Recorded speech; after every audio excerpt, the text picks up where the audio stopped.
Hello sim racers, welcome to another circuit walk. Tonight we're going to do a circuit walk from not here but at Oulton Park.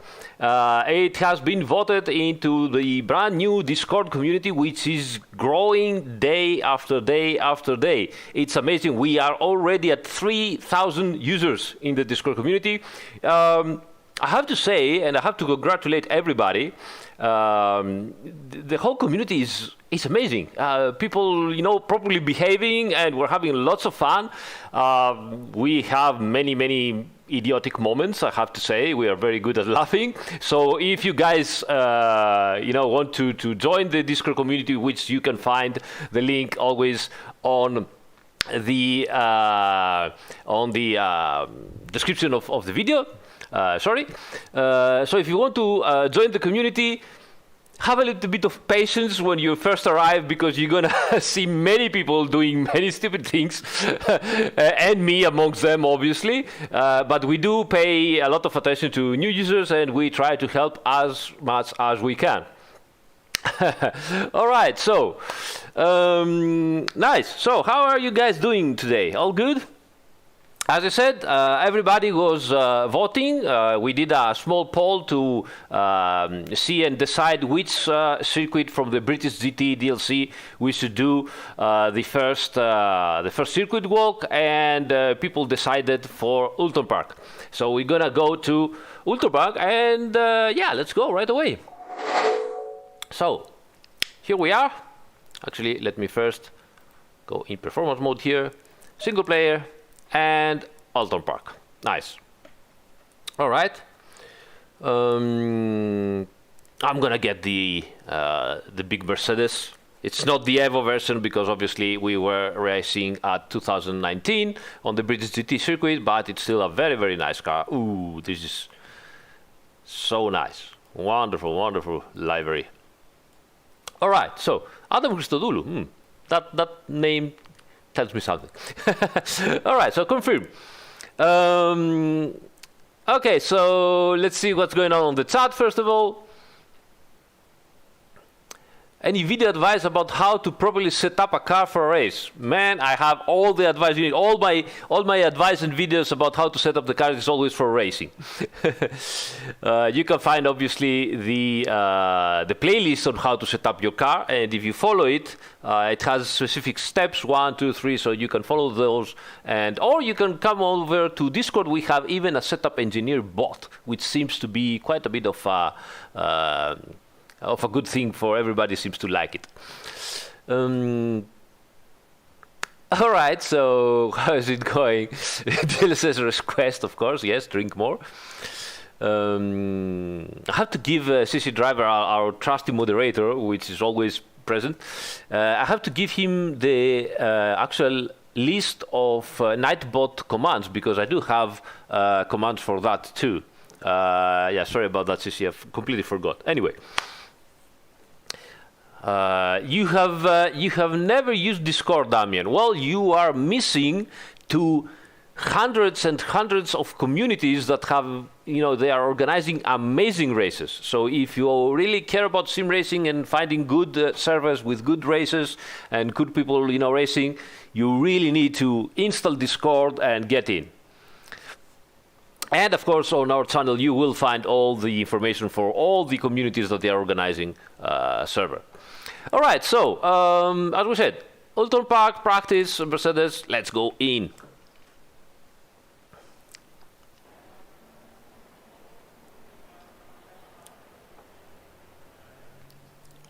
No, Ricardo, there's not a way, but as far as I remember, race control pop-ups are always red for your car. But to be honest, I don't know, maybe there is something in the options. No, that's controls. General.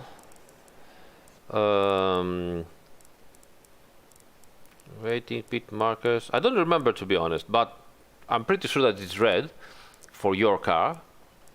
Except if it's no generic and no problems about that. HUD maybe.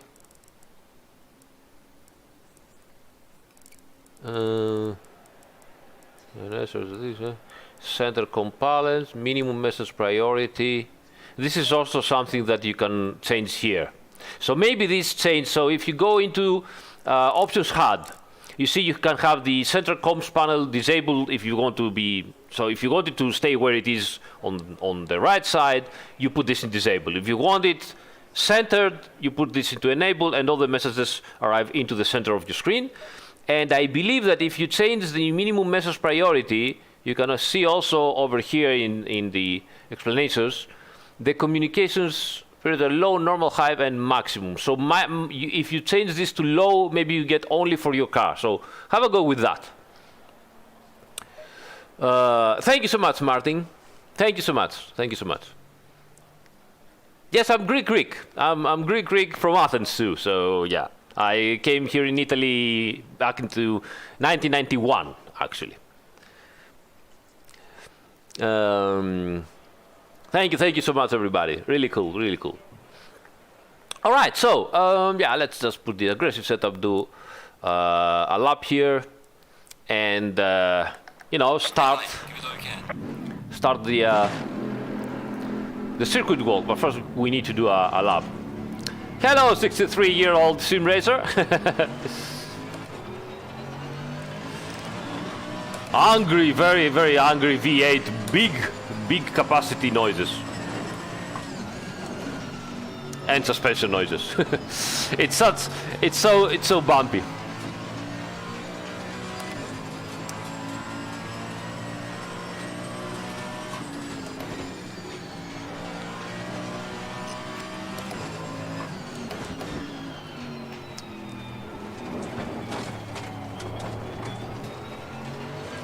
Such a wonderful place, wonderful place. Well, you know, they call it the little Nürburgring here.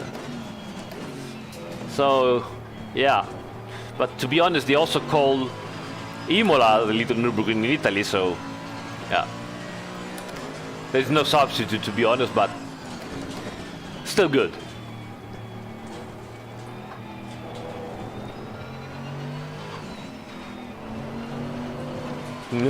so much torque, this car. It's a torque generator.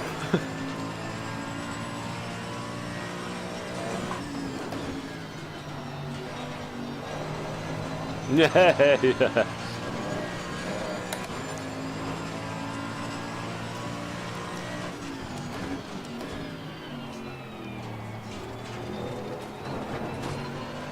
All right.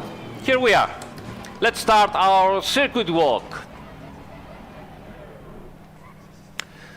Okay. It is a very hard track.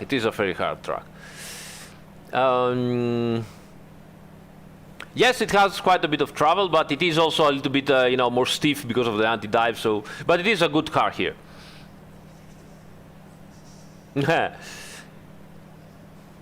DLSS, yeah, it's the new Nürburgring.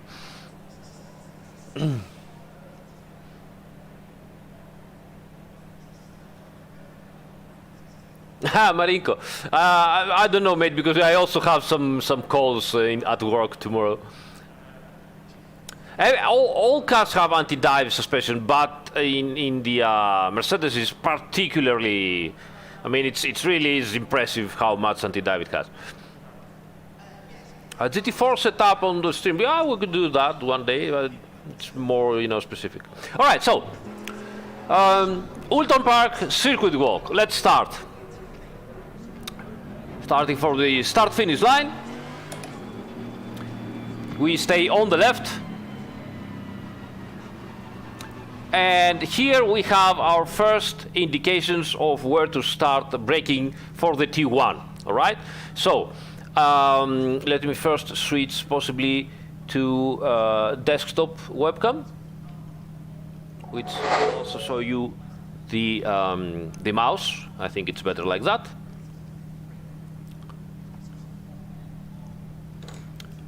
No, it doesn't work. That's nice. Sorry about that. This. Ooh. Ah, yes, this is better. Yes, okay. All right, sorry about that. So, we will cut it on the edit. All right, good evening, Santi. So, first braking reference point. Now, we have here the pit wall ending, and that is the first indication that you need to keep in mind. And we also have the fence here starting. Okay, so you can see the fence over here. So we go closer. Now, these are your first indications. You don't have to start braking here, but maybe for, you know, your very first laps, you get that indication, the pit wall is ending, and you start, you know, being a little bit careful. But here we have the fence starting, and we also have a more, let's say, a little bit of not so green grass over here. You can see that, okay? So this sort of line of old grass here and the start of the fence is your proper braking reference point.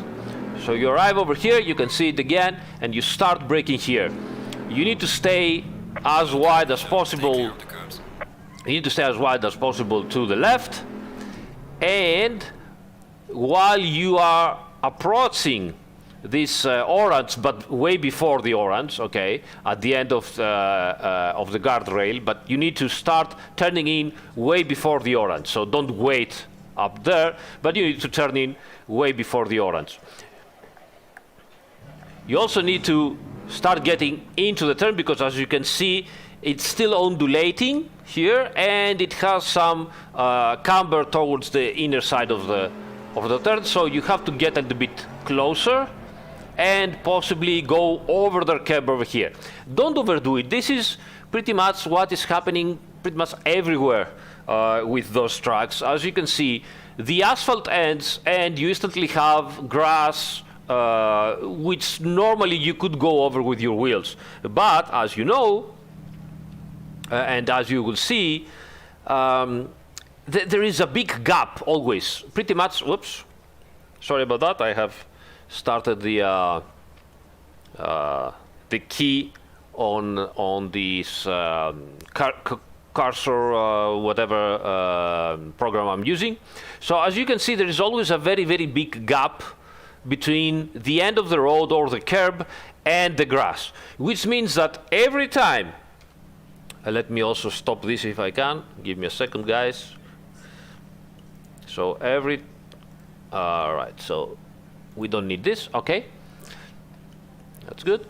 Back again. So every time you put your wheels, okay, over the grass, like that, and then you get back into it, as you can see, the tire gets a big impact. It gets a big impact, and that means that especially if your tires are cold, it's gonna move around a lot into the rim, and it's gonna let out some pressure. I'm pretty sure that by now everybody has experienced pressure loss in the British GT tracks. This is the reason. You can see how high the curbs are here and how even the grass goes down and goes up again. So this happens pretty much everywhere. Be very careful. Okay, so moving away from that, you can rotate the car a lot on the accelerator here in third gear, and so you will end up a little bit wide here. Now, ending a little bit wide, it's not a big issue, but again, we have another difference in two British GT tracks in comparison to all the tracks that we have in Assetto Corsa Competizione. As you know, in Assetto Corsa Competizione, the width of the valid width of the track is the track and the curb. So practically you can place your outside wheels way out from the curb, and you can place your inside wheels on the curb and still not get penalty. All right? But in Oulton Park and Snetterton, the rule is that the white line is the limit of the track. So you need to have your inner wheels always over the white line. Okay, you cannot go on the curb with your inner wheels because you're gonna get penalty. Why is this happening? It's happening because on those two tracks, you practically have this kind of, as you can see here, rectangles. Those actually are sensors those are sensors in the real trucks that control that the cars do not go outside way too much. Okay, because obviously, you know, real drivers, if you let them free, they will abuse everything, and they would go very, very wide here and on some other turns. So the British GT organizer said, okay, guys, white line is the limit of the truck. If you go outside, we even have sensors. If you go over the sensors with 4 wheels, you get a penalty. All right? It's clipping. My microphone is clipping. Okay, I can fix that. Give me a second. Let me fix that a little bit. I cannot even see this. I don't know why. Mic. Let me just lower it a little bit, possibly. That should be better. All right. Okay. So this is what happens. So once again, Oulton Park and Snetterton, the white line is always the track width limit. You always have to keep at least 2 wheels. You know, you can do that. Okay, you can do that. Oops, not so much. You can do this. All right, right on the limit here. You can do this, but you cannot do practically this. You can't do this. You're gonna get a penalty. Okay, so you need to stay inside. As usual, if you go outside for a moment in the race, not in qualifying or hot lap and so on, if you go outside and lift your foot from the accelerator, the system will understand and will not give you penalty. All right, so on we go here. This is pretty smooth, so you can't go over this curb and over this curb and get back again. As again, I advise you to get back into the track before the end of the curb, because as you can see, once you are out of the curb, things get nasty here, and you might lose again some pressure from your tires. All right, so full acceleration, and now starts the interesting part, as if that first T1 turn wasn't interesting already. So full acceleration here, and you have to start going over this apex, very early apex, where practically you don't see the road going downhill, but this is where you need to point your car. So point your car over here, like that, and once you start seeing where the road goes, okay, what you need to do is stay on the right. Don't overdo it. Stay on the right, but don't overdo it. And you will see after those Pirelli billboards here that might, you know, disappear, because if there is an accident, those are collidable objects and they might disappear. What you want to check is again the end of the guardrail, which is painted orange. So you want to keep that as your reference point for braking. Now, not only you need to keep that as reference point for braking, but you also need to brake in a straight line and not go straight like that.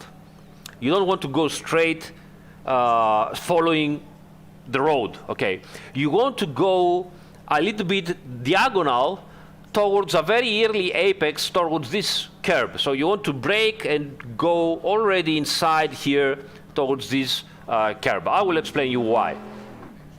So once again, you start braking, as we said before. Whoa. You start braking just before the orange sign on the guardrail pocket here. You brake before that, and you start going a little bit diagonal, like that. Okay? So brake, brake, brake very, very hard, down in third gear usually, and then already this is your first apex. You need to start turning over here, release the brakes, and try to stay even, get a little bit of curb. Don't go over it, because it's going to upset your car as usual. Again, after the curb you have the grass, it's going to upset your car, but you need to touch that curb. You need to feel it on your steering wheel, you know, a little bit of brrr from the steering wheel. GT3 car goes brrr. That's perfect. So you need to stay on the curb a little bit, okay? And as soon as you are here, keep on turning. You need to violate a little bit your front tires. Keep on turning.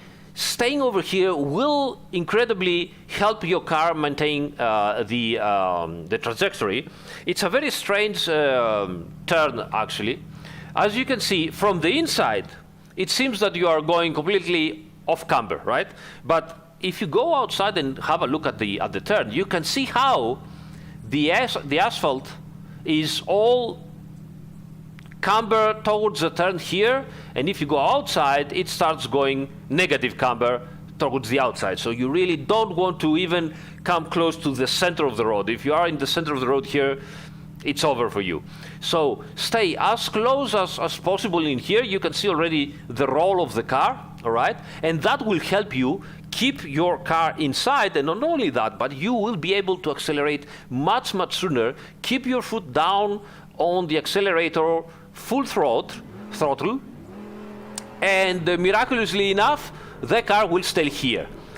You will only start to feel some sliding and some understeering maybe, or oversteering, depends on how you have set up your car, and start going wide towards the end of the turn. And these sliders, obviously, you can see how the camber of the road changes and goes outside. So this is why actually the car starts sliding towards the outside. But you can go over this curb over here. Now, once again, be very, very careful. It's again, we have troubles here. If you go too wide, this is still, it has decent grip. Okay, it's not so slippery. But the problem is that if your car is very low and you go really wide like that, okay, I can show you that you're really risking to bottom out with GT3 cars. With GT4 cars, there's no problem, you can go. But with GT3 cars, you can see it's really, really low. The car will also roll versus the outside. So if you bottom out, you are going to touch those steps of the curb. You're going to upset the car really a lot, and the traction control will, engage. All sorts of bad things going to happen. So I would advise you, even if you see that you're, finishing a little bit wide, don't go way too much. Keep the car at least here, That's still the outside of the car, the outside wheels haven't ended up here, that is very low. And so you still have less possibilities to touch the curb. Even better if you can manage to stay with your tires over the curb like this, okay? Even better. Okay, hey, Tortellini, well done. I've heard that you won. Well done. Okay.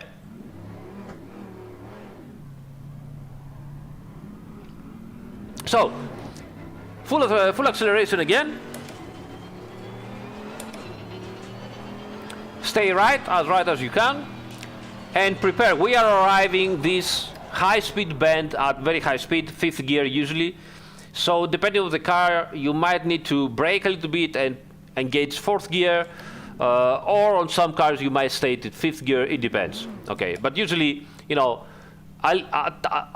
tap on the brakes, 4th gear, and into the turn. Now, you can start braking on this side road here.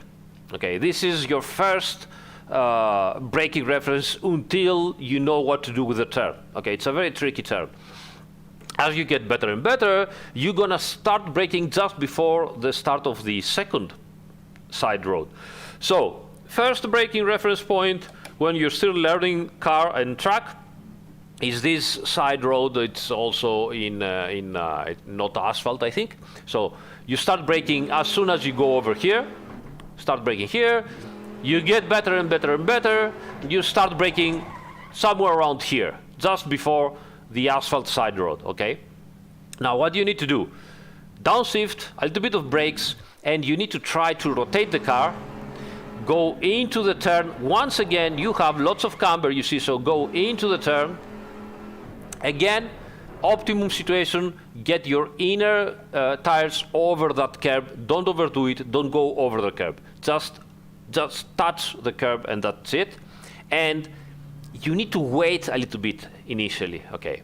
The better drivers amongst us will stay a little bit on the accelerator, but you need to wait, usually, because you need to get the car rotated. We will see why in a minute. ideally, you want to start accelerating before the end of the curb, okay? Or even at the middle of the curb. What I can tell you is that if you go into the accelerator a little bit gradually, not slow, so not slow on the accelerator, but fast enough, but gradually, like whoop, like that, okay? It will help the differential to lock in a way to rotate your car even more. If you go on the accelerator instantly, like PAM, full accelerator like that, that might, raise the front end way too much and provoke understeer, and you don't want to have understeer here, and I will show you why. So, off we go from here, acceleration, and you can see that the camber of the road ends. We start having negative cover here. We will go, the car starts to slide, and we will end up wide, wide, wide. So, ideally, you don't want to end up much wide. You want to be pretty much at the middle of the road. Sometimes you end up a little bit wide, but you really need to be very careful. Why? So this corner is all in 4th flat out or 5th gear, okay? You're going really fast, over 200 kilometers per hour, and outside of the road there is grass, and we all know grass is very slippery. So if you end up with 2 wheels outside of the road, outside of the asphalt here, so if you end up here while taking the turn and you even touch the grass, this is the end for you. This is really the end for you. It is tragedy, I'll tell you that. It's really tragedy. Why is that? Because you're gonna start sliding. I don't know if you're gonna start spinning or if you go straight, doesn't matter. But you're gonna slide a lot, and I can assure you, you won't be able to stop your car, and you're gonna end up in very high speed here, okay? And those things here seems, very, very soft, but in reality there is a guardrail here, and you're gonna end up with a lot of damage. Again, the best drivers amongst us will manage somehow to get the car over here and re-enter. It's gonna be risky anyway, because if you are in a race, obviously to re-enter here, you see you don't have enough space to maneuver, so you're gonna end in the middle of the other maniacs that arrive at full speed into this parabolic turn. So, extremely important. If you see that your car is starting, you can see here the Loch Ness Lake. No, probably not, but anyway. If you see that your car is starting to slide and going wide, raise your foot, do whatever you can. Don't end up on the grass, because it's going to be really, really hard to stop the car once you're over the grass, okay? Right, so, exit the turn. We go as much on the left side as we can, and once again, you can see it here, actually not, the end of the guardrail, and this, again, patch of grass over here is your reference point to start braking for the next turn. So, end of the guardrail with the orange sign here, and these patch of grass, let me show you. Here we are, okay? This thing over here is a very good reference point to start braking. Now, once again, heavy on the brakes, 2nd gear usually with most of the cars.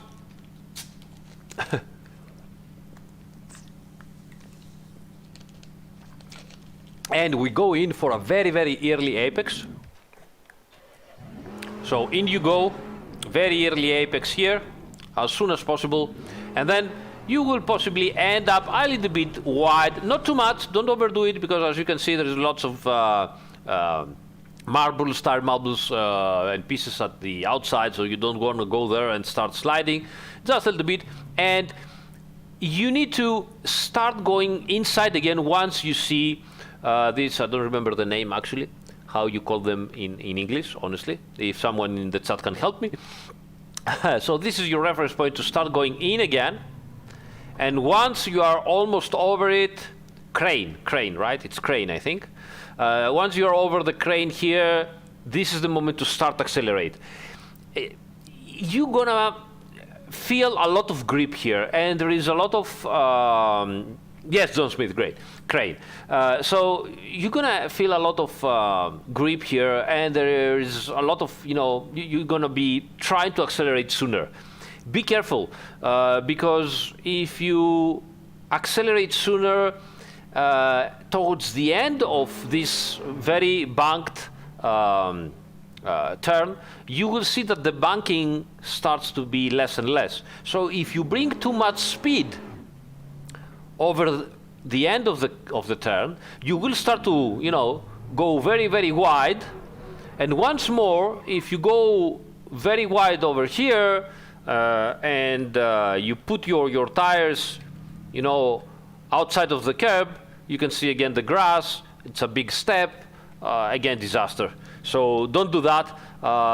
Take your acceleration reference point very precisely and start accelerating always at the correct moment, because otherwise you're gonna slide wide. Podnożnik teleskopowy. Okay, all right, that's your reference point according to Tortellini. All right. Okay, so off we go. And you want to start making a very gentle turn. You don't want to go on the right as soon as possible. You're going to make a gentle turn towards the right, because there is this very slight bend here. And you want to position your car as straight as possible once the bend is over. So the bend here is almost over. You want to be as straight as possible, because this braking zone is really difficult, particular, and you want to take it as good as possible. So where to start braking? Once again, this little cone over here, unfortunately, is going to disappear right after the rolling start. But at least you can see again the grass right here is older. There is a grass patch here, and again a different patch and sign over here. So somewhere in between, the better drivers will start braking on the second one. Okay, so start braking. Again, this is the one that you wanna choose usually. So this patch of cement over here. This is your reference point. So you start, once you don't see it anymore, you start braking as hard as possible. Now try to brake as straight as possible. And then, while you go in there, try to rotate the car, go inside and brake again straight. So don't do this, don't do rotation, rotation, rotation, rotation, rotation, rotation. Don't do that, because the ABS will kick in and will make your reference, your braking distance longer. What you really want to do, possibly, at least what works with me, okay, is rotate and straight again. Okay, straight again, and continue braking straight, straight, straight, and then go in again. It's very important to nail this turn. Okay, you can do a little bit of a mess before, even start braking a little bit sooner, but it's important to nail this turn and be able to accelerate as soon as possible, as early as possible. So possibly do a different line that you can rotate the car earlier and accelerate hard, because the acceleration here, this bend here is flat out, so all this acceleration, even 1 meter sooner, you will, take it with you for all this long back straight. This is possibly the longest straight of Oulton Park, and it all starts from that very narrow chicane before that. So long back straight here, and we go on the left side. And since we are pretty much at the middle of the circuit walk, let's take, let's pause a little bit our circuit walk and see a little bit on the chat what's going on. All right.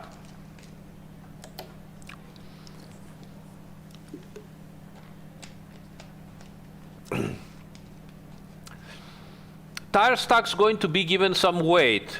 No, unfortunately not. There's no possibility to do that with our current technology, so it's just not possible. Sorry.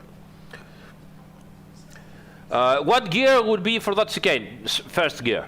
First gear, except on some GT4 cars that, you know, they have their, I mean, BMW probably still third gear, so BMW GT4, so. But yeah, first gear pretty much everywhere. Roberto mi chiedi cose che non ne ho idea. Stiamo sul assetto corsa competizione, cioè chissà cosa porterà il futuro fra 10 anni. Boh. All right. Thank you so much, Kirk. Thank you.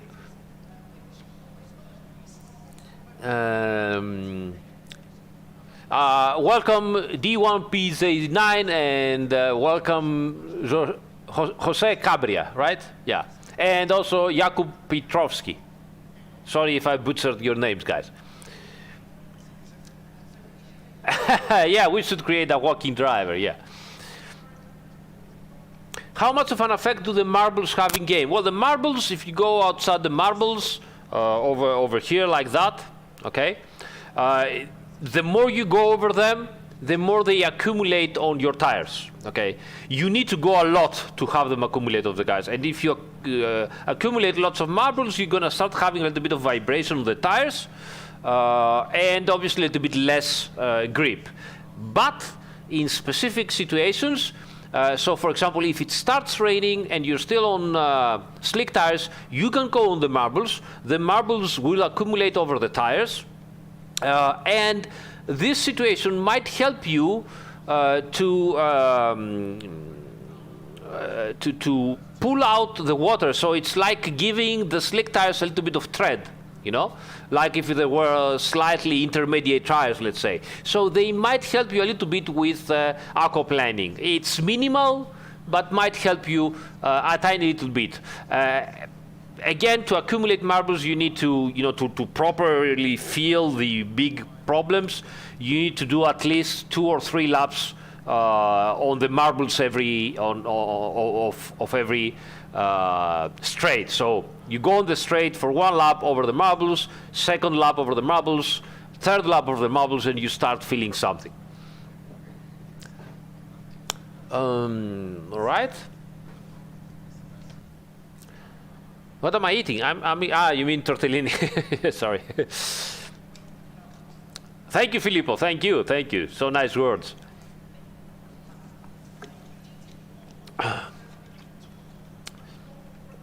Young Daddy, are you kidding me or not? Because now it's a meme, you know, the DLSS, it's a meme now. Now, well, I can tell you honestly, DLSS needs, first of all, it needs new version of Unreal Engine that we're using. We're using 4.23. It needs at least 4.26, which is the latest, to be able to enable it. What is the issue?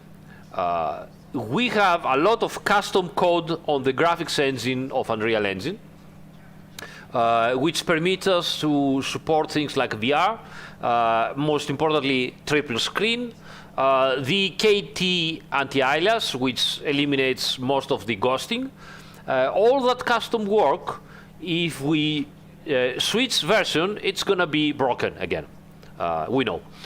So we will need to rewrite all of that again, correct things on the textures and everything, because those are also going to be broken here and there, to be able just to enable DLSS. And will DLSS resolve all of our problems? Well, people seems to think yes, but in reality, no, because what DLSS does is that it adds a lot of blurriness, and it adds a lot of ghosting. Now, you might say, sorry, you might say, I've seen a lot of modern games and they don't have ghosting, they don't have blurriness. Sorry, again. So what's the deal about? Well, here's the situation. When your objects are moving in a constant speed, so let's say you have a first-person shooter, and your objects are moving in a constant speed, it's easier for the developer, for the graphic developers, to create code to eliminate the ghosting, because they know, okay, that person, you know, the NPC or the opponent, either it walks or it runs, and the speeds, there are 2 speeds, you know, practically. In a sim racing title like ours, all the objects are constantly accelerating. They are either accelerating or negative accelerating because they're braking. The lateral accelerating. All the objects are accelerating. And when objects accelerating, it's really very difficult to make some code to eliminate ghosting. So it's going to be a lot of ghosting, and that's one problem. I think Formula One. From Codemasters has similar problems because that's how graphics engines work practically and DLSS work. And on top of that, obviously, you're going to need to have the latest NVIDIA RTX. All the other people will have no use of DLSS. So as you can see, there are plenty of problems that do not make this an easy solution that, okay, let's change version, put the DLSS plugin in, activate it, win. No, it's going to be a lose-lose-lose scenario for everybody, especially for us. So I'm not saying we're not looking, we're not watching, but it's just not, easy as that. All right, so other questions? I don't know, Nigel. I don't know about that. I don't know about the next roadmap. Both because I cannot talk even if I knew, but both because of the COVID and many, we'll have to see how the situation is. We are talking with SRO and so on. It's still not clear what's going to happen.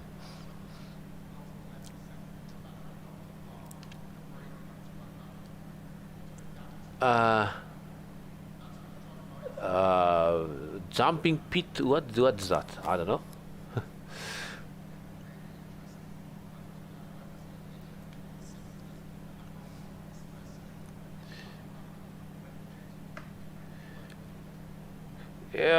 The AI pace and line optimization. The line optimizations are not easy because we are already at the limit pretty much everywhere. I saw somewhere someone asking, well, the AI doesn't go over the curbs. There's a reason why they don't go over the curbs, because otherwise it's easy for them, since they need to give the priority to not accidents, to end up wide, and if they end up wide and go into the grass, they might spin, get into the truck again, and provoke even more accidents. And when something like that happens on multiplayer, online, people, just get angry with the other humans, but they are humans. When something like that happens in AI, people say, oh, the game is bugged, it's a bug on the game. So this is one of the reasons why the AI doesn't go so much over the curbs. So the lines are really on the limit pretty much everywhere.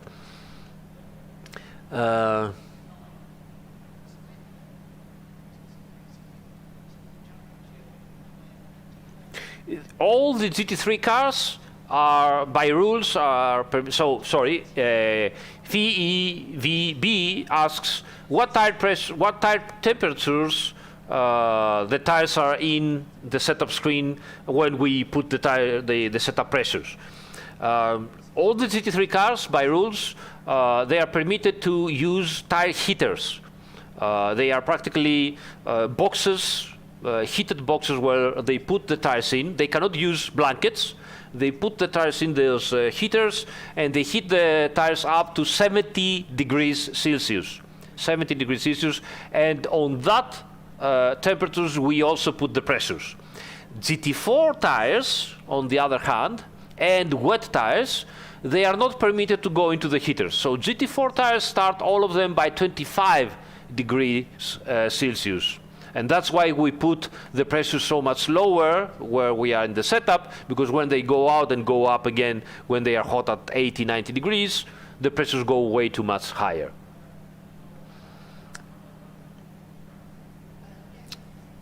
Nico, I don't know. I don't know about that. Possibly yes, but we'll see.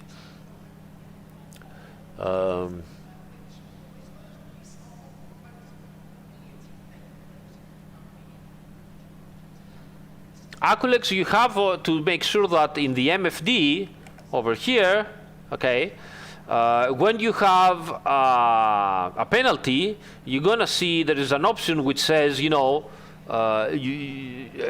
have to enable to do the penalty, because if the option was not enabled to do the penalty, should be by automatic, but I don't know what happened there, then you won't do the penalty. I don't know about that, Nick. I don't know about that.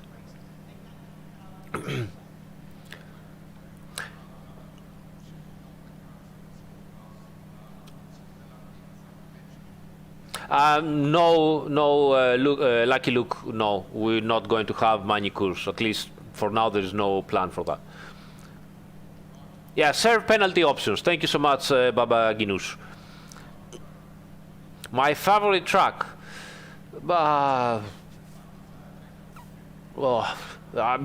love Bathurst for the emotion that gives me.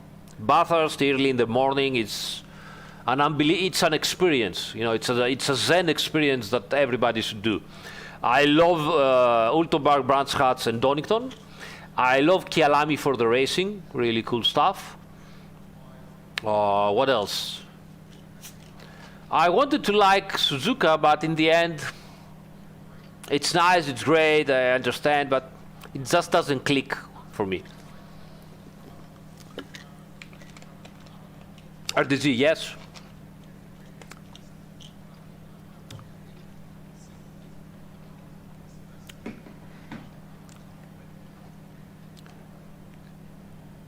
All right. Let's move on.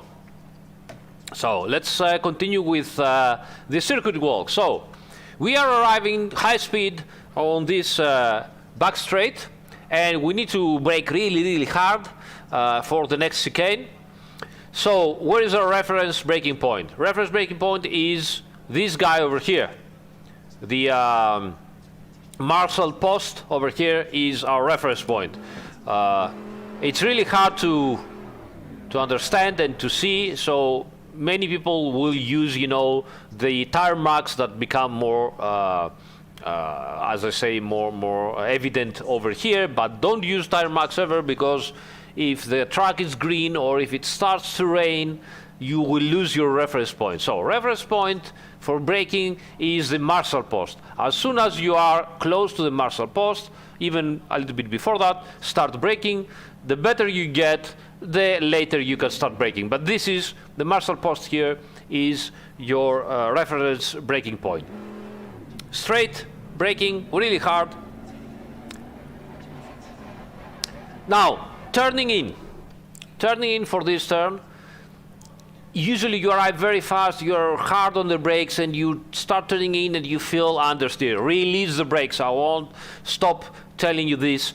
The moment you feel understeer with those cars, release the brakes. It's gonna put your front end in. You're gonna find incredible new amounts of lateral grip at the front end. So even if you are arriving way too fast and you think like, oh my God, I'm gonna end up wild, you know, just keep braking because I need to slow down. No, release the brakes. Go in. You will see that the car will go in. Now, even with the GT3 cars, you can't jump over this curb over here. Again, be careful.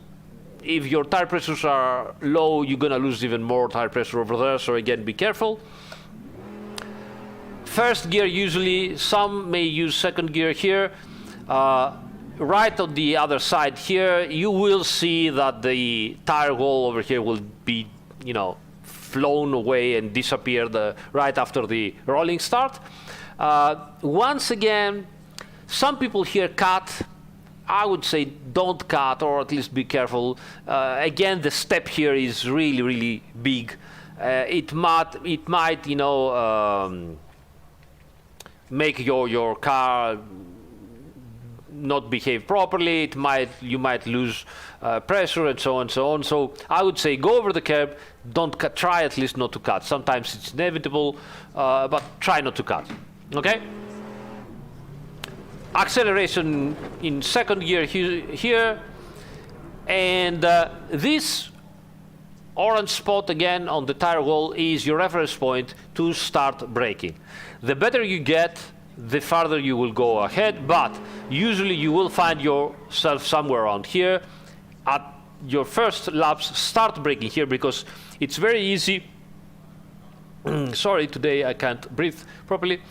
It's very easy to miss your braking reference point, or it's very easy to say, oh yeah, I will, you know, push my braking a little bit farther, and you start doing that, and then it's not possible to go into the next turn, because the next turn seems faster than it is. You have to get in slower.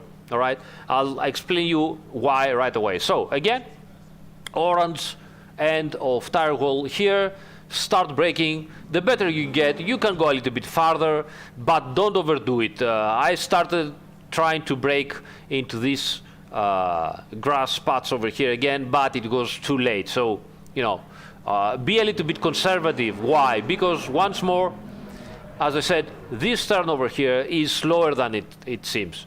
As you can see, the camber is towards the outside, so you need to have less speed than possible. And then there's also another problem. Once again, I highly advise you to not cut too much over here because it will make the car jump, so you don't want to do that.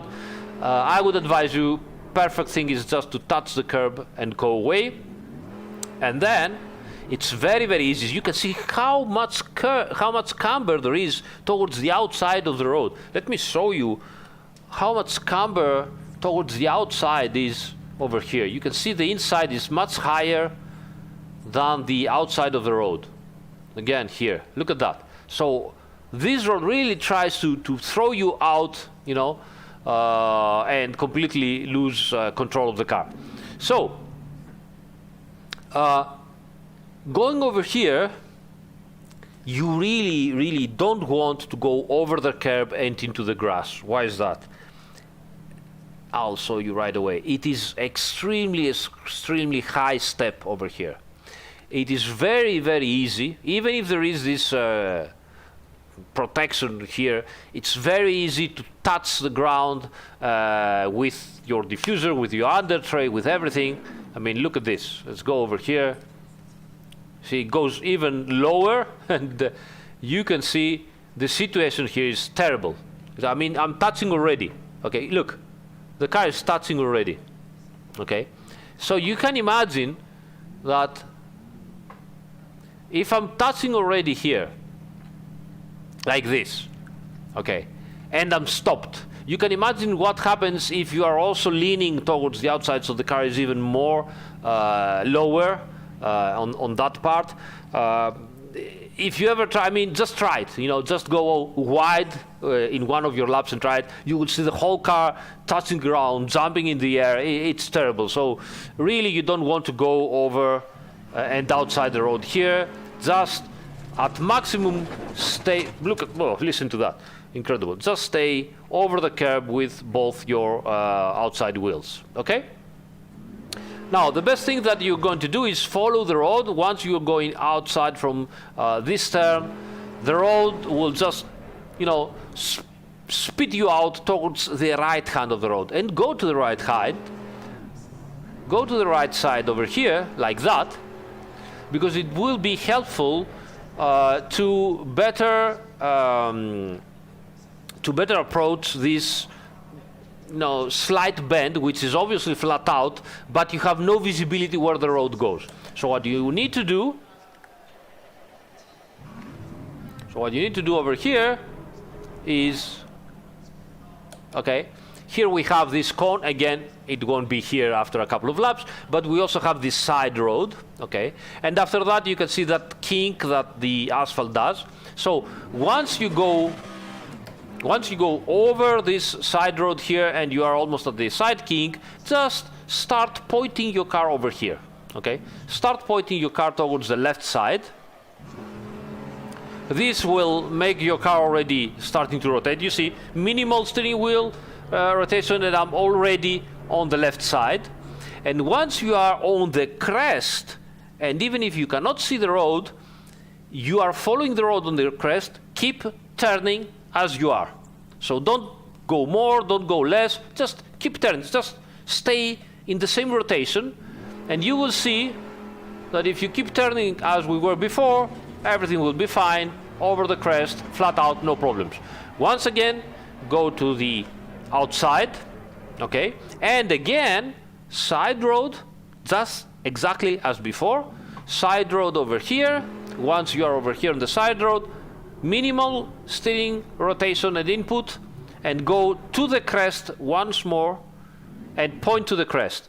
Once you are over the crest, keep turning and stay to the left as much as possible. This is it, you see? That's it.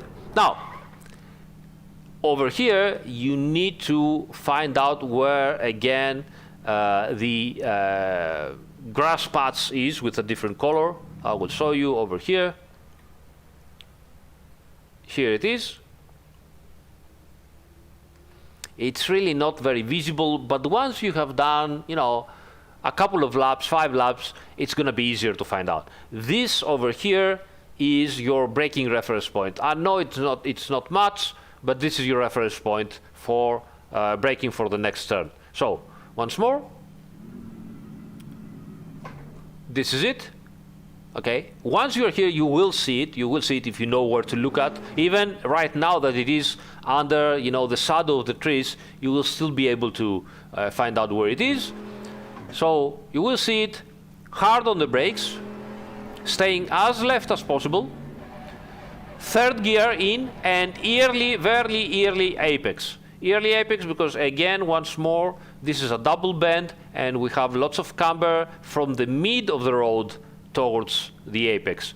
Outside, there's no camber anymore, so you need to stay as close as possible. Early apex over here. You will end up a little bit wide, but don't go over the middle of the road. So stay here on the middle of the road, keep turning, accelerate now that you are away. This is where you start to accelerate. Once you are as wide as possible, start accelerating, rotate the car, and the car will rotate on the accelerator. Second apex, once more. You can even cut a little bit extra here if needed. And once more again, sliding outside and over here again. Now, this is another place where you can go over the curb. This is a place where you can go over the curb, but again, I remind you that at Oulton Park, the white line is the limit of the road. Okay, so white line is the limit of the road. You can go over here. There is no big problems of touching because it's the step over here is not that high. Okay, but once again, don't overdo it. This is the maximum you can do. This is the maximum you can do. Okay. And once again, get in again before the end of the curb.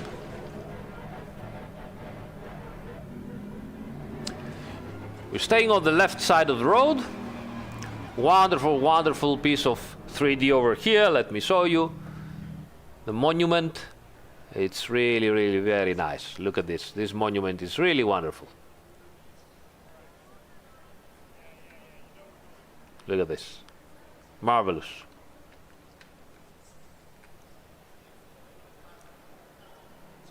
All right. So, we stay on the left. Now, braking reference points. We have, again, a grass patch here, but there is also a patch on the asphalt over here to help us. So once you are over this patch, you can start braking and then keep going and keep going once you get better and better and better with the car on this circuit. So over the patch, finish the patch, start braking. You get better and better and better, start braking over here. Again, on the grass on the outside of the road. Now, once again, I remind you, the fact that there is those grass patches here and there, it's not like we put them there because, you know, we want to help you. I'm not saying that those patches are exactly where they are in reality, but what it happens usually in such circuits is that during the night, as usual, the teams and the drivers will go find out the reference points and, you know, kick a little bit of grass outside in order to help themselves. This is something that happens all the time in all real tracks. On some tracks, it is permitted to even, you know, paint a little bit on the road. On some other tracks, it's not permitted, but, you know, drivers and teams will do whatever they can. So, again, this is your reference, the perfect reference point for braking for the next turn, which is the last, almost the last turn, the last actual real turn of the circuit. So, braking, braking, braking, hard on the brakes, and you can see again that the road here, there is another patch on the road. You can see the road changes color, you see? The asphalt is a different part of the asphalt.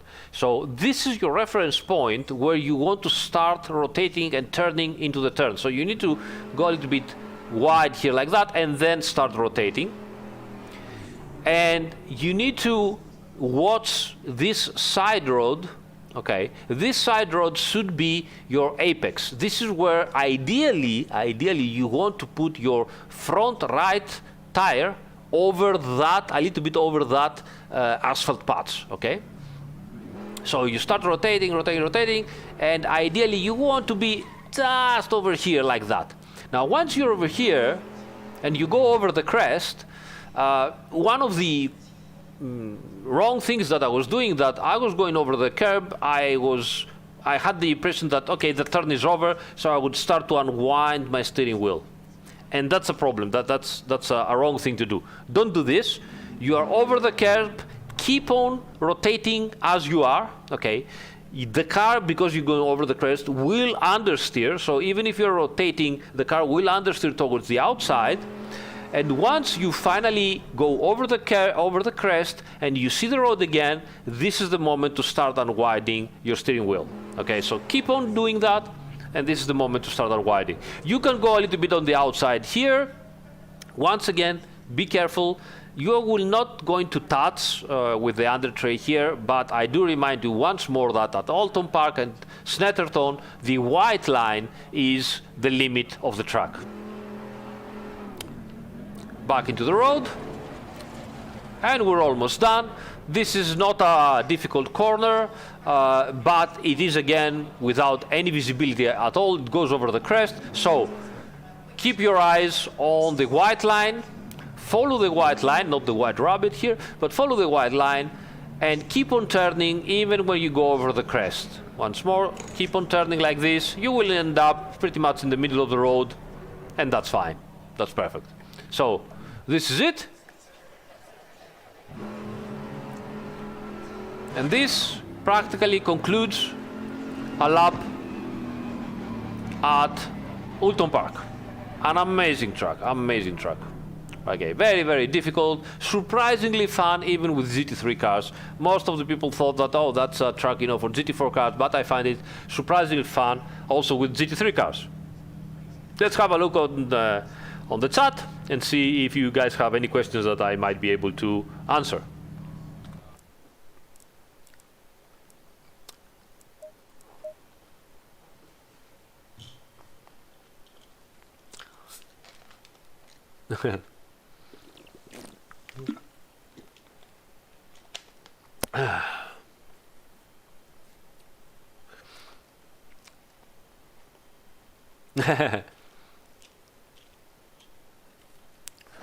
There's quite a bit of difference between asphalt and curbs. Quite a bit of difference. I would say more than 20% maybe. But then again, when the curbs are, you know, wet curbs are more than, you know, 40% or something like that. It's quite a bit of difference. Pit entry. Okay, let me do a couple of laps. I haven't studied the pit entry yet, but let me do a couple of laps here if you guys like, and we can also study the pit entry here. Use the Porsche to give us some laps. Tortellini can show you how to drive the Porsche here.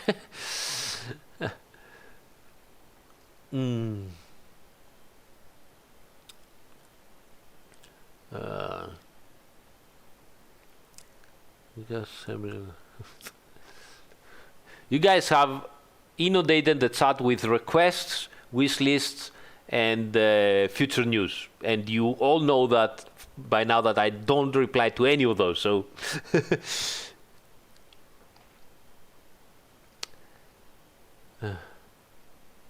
there's still a graphical flicker because I've changed some parameters on the camera, on the webcam, and I hope that that flicker would have gone away. But if you're telling me that there's still this occasionally filter, that's not a good thing. Let me check if I can fix that. So let's go here and let me see. if I can fix that from Logitech Capture. Let's see if we can do something about it. Please let me know towards later if you still, seeing this flickering. So we have to wait that the Logitech starts. Right, so let's eliminate this like this and hope for the better. Okay, we'll see. I don't even know if he's gonna get the different value. It might not. So either we will see today or in the next live stream on Friday. All right. How is it going here?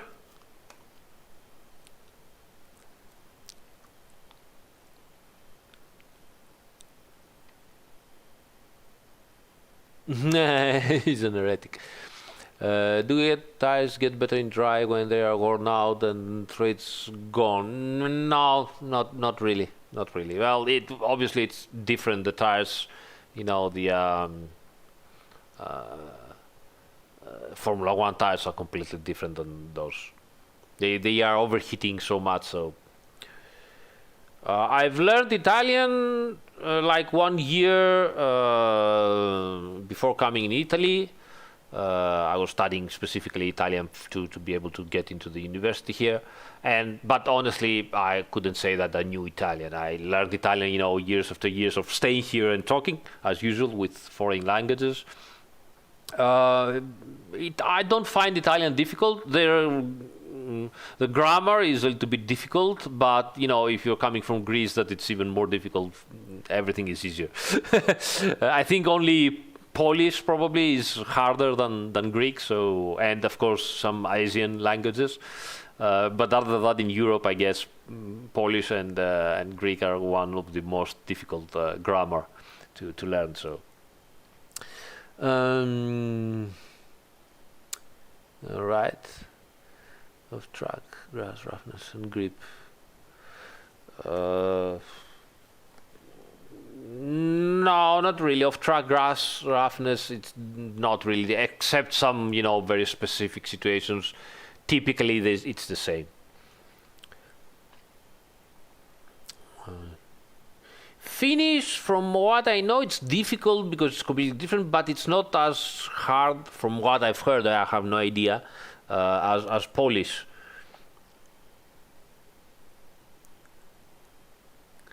Yeah, obviously, yes. Greeks, they can also talk Italian because we also move our hands a lot, so no problem there. Brakes lock up while entering turn with bumps. How to eliminate that? You cannot. You cannot. As usual, our ABS systems are simulated as good as possible in reality, as the real ones. So they're not just magic systems that understand perfectly what the tire is doing. There is also some lag, trying to simulate the lag to understand, because in reality the ABS cannot know exactly how much the wheel is slipping, the tire is slipping. They try to understand that from sensors on all the other wheels and then react. And so on some bumps, the tire might get a little bit of air, and at that point the ABS doesn't know what to do yet, and they might lock up, and then when it goes down again it's locked, and so on. So this happens also in the Sottocorso Competizione. Camera is still flickering. Yeah, I don't know, guys. I'll try to fix it for the next live stream. No, Bersano lo capisco, ma parlo poco. Pota non.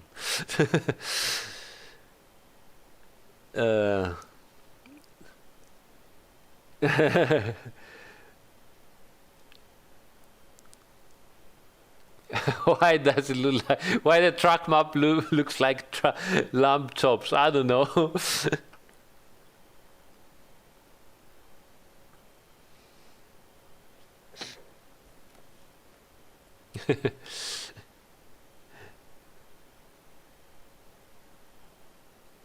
All right, so let's do a couple of laps to get some extra. I'm with the aggressive. All right.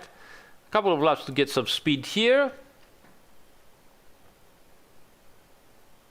Yes, it is a good idea, Danny, to slightly overpressure tires for longer stints. You know, 0.3 more, 0.2 more, something like that.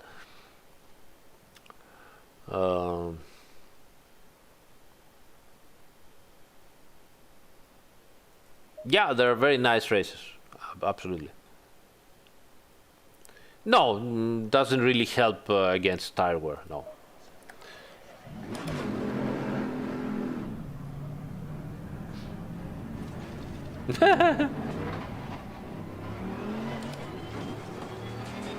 Okay, let's do a couple of laps, see how we can push around this track. I won't be very fast because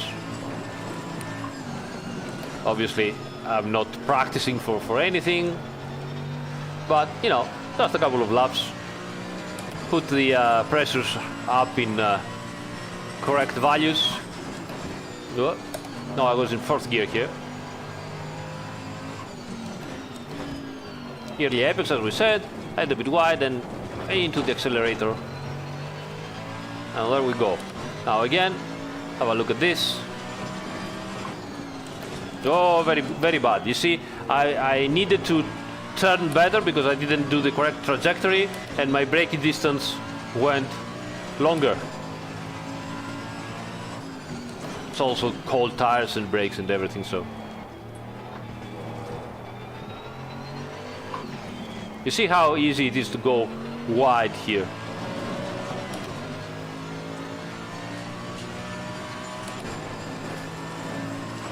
And in we go, like this, and braking,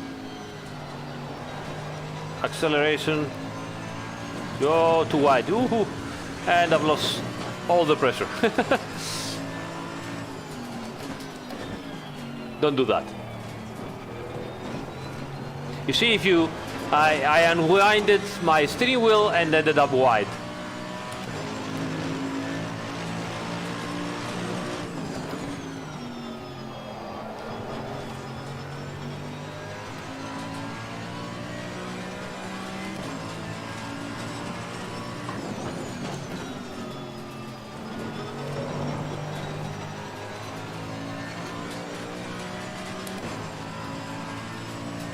Yeah, why not? Choose a GT4 car, sure.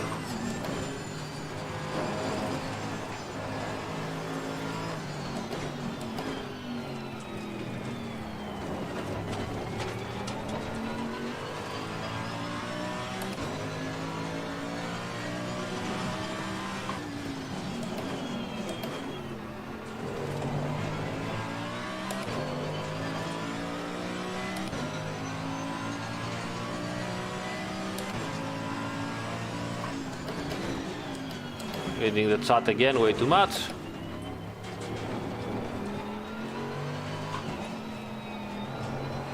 Don't go wide here.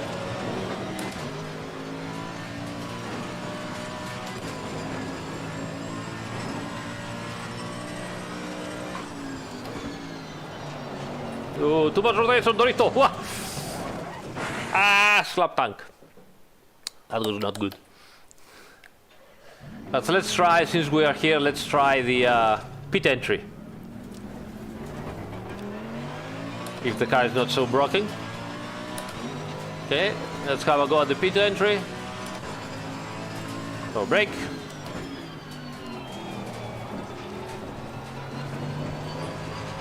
And in we go. Braking here. Way too early. Alright, let's do it again. There are plenty of orange marks on the guardrails, so we will have the opportunity, I believe, to find the exact correct reference point for braking for the pit entry. So let's try it again. So the first orange was too early, so let's go a bit farther. This is how you do it practically. You just try and find out the correct one.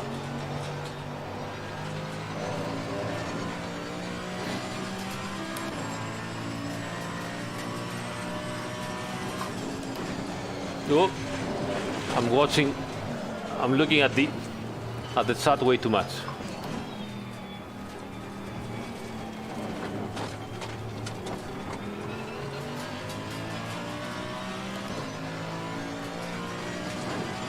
Yeah, looking at the chat is really terrible here. You just cannot. If you just take your eyes off into this circuit, even the straight is so bumpy that you will end up off track.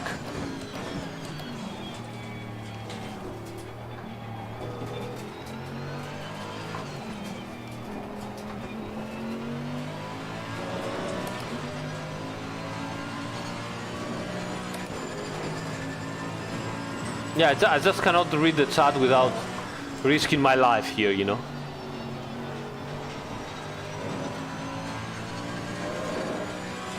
Ciao, Ricardo. Okay, let's try again.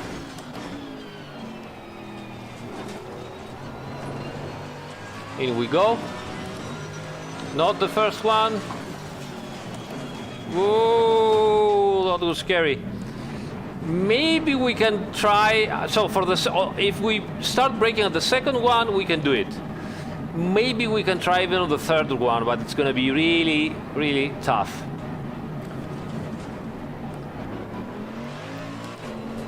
Whoa.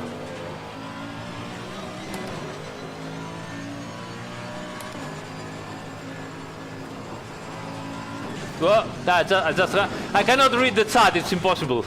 Oh my god, it's impossible to read the chat. Okay, return to the garage.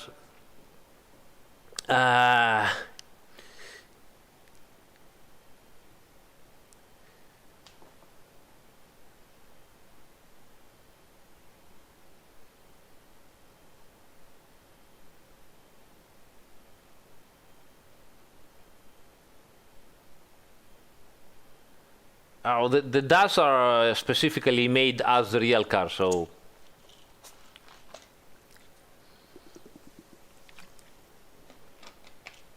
Where am I from? I'm Greek, from Athens. What did I study? Medicine. And what kind of job I have on the Kunos team? I do all the physics for all the cars, mainly. Many other things, but mainly that. Hello, Thea. How are you doing? Όχι ρε πιστολάκι, τι λες? Όχι, σε καμία περίπτωση. Το setup, τι σχέση έχει το patch?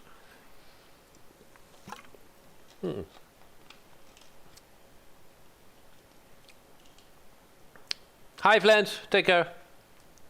Hi Stea Muzata, welcome. Now we just finished the circuit walk.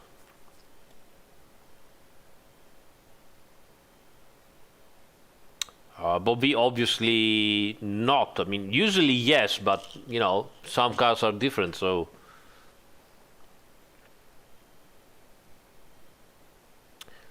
I studied medicine, but I sucked, and it sucked for me. So I didn't like it. I didn't like the university here, or whatever, and. You know, life is strange, opportunities. I started, you know, working in computer graphics. My computer graphics and automotive are my two passions, and lots of up and downs in life as usual. And here I am.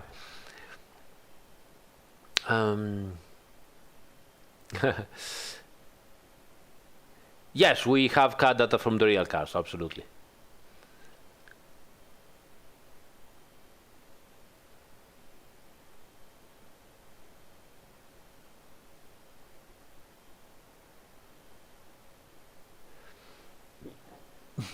Samba, I don't understand what you're saying. Possible to have used tires as well as pad 4 to test end of stints.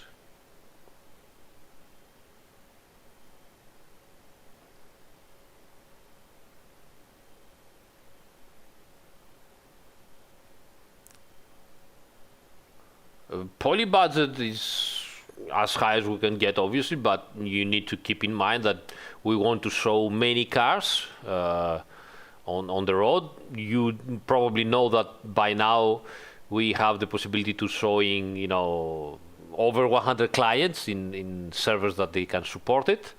So we need to show 100 cars. So you cannot go, I think, much higher than 100 1,000 polygons for the outside and another 100 for the inside, so something like that.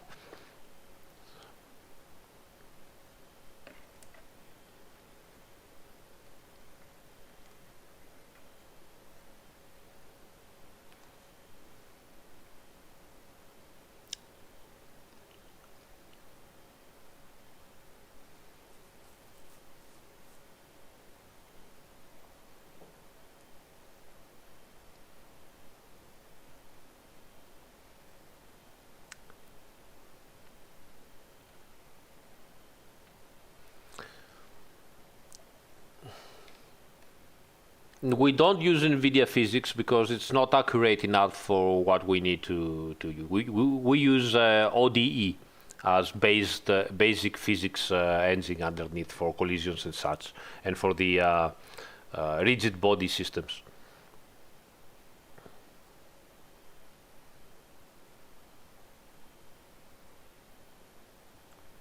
Tesla ACA force feedback is not better than ACC. The cars are different, the tires are different.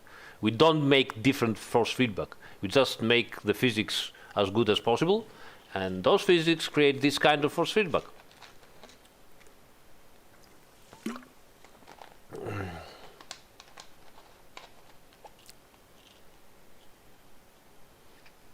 All default. I haven't touched the world movement settings.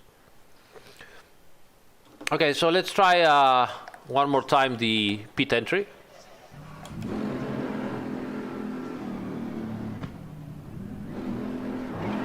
Low tire pressure, stay away from curbs.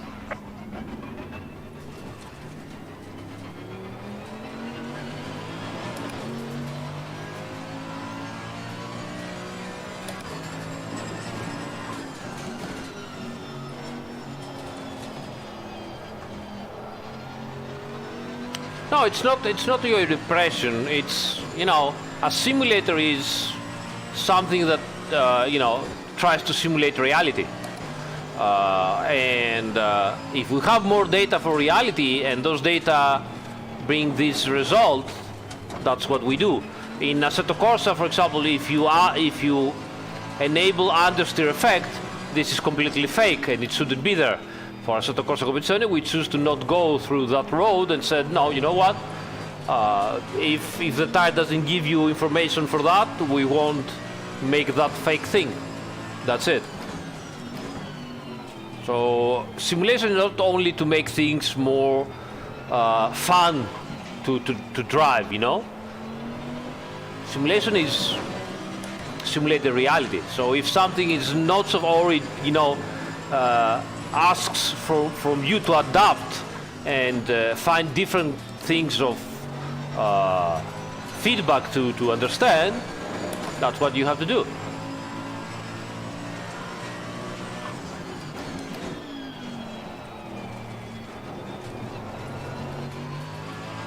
All right, so let's see. We go in.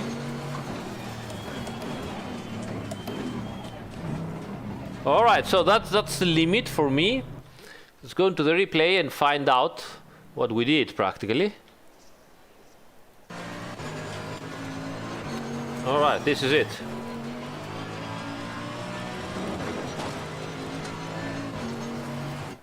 So, yeah, after, let's see again. 1, 2, after this, before the third one, I have to brake down and 50 hello. All right, so this is our reference point. The second one, at least for me, after the second one is the farthest I can go to start braking for the pit entry. So after this one, you will see my braking point here goes up. This is it, and I start braking as hard as I can. Because it's bumpy, you still have to turn. So you need to brake a little bit sooner. And I'm just on point, you see, 50, just before going in. Okay, that's how it works.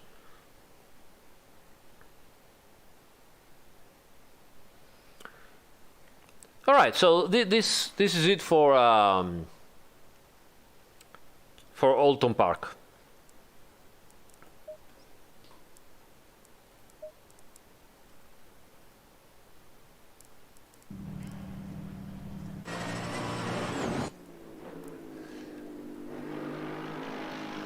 This is the reference point for fresh tires. Yeah, you have a point, but it's also true that if you are on used tires, you will also have a much lighter car. So, you know, possibly your reference point is not that different.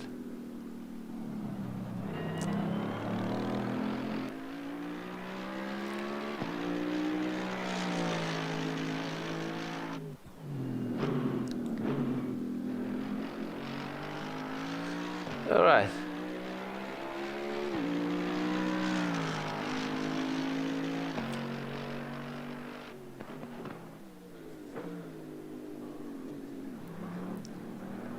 We have talked about that many times, Speed Force, why the aliens are much faster.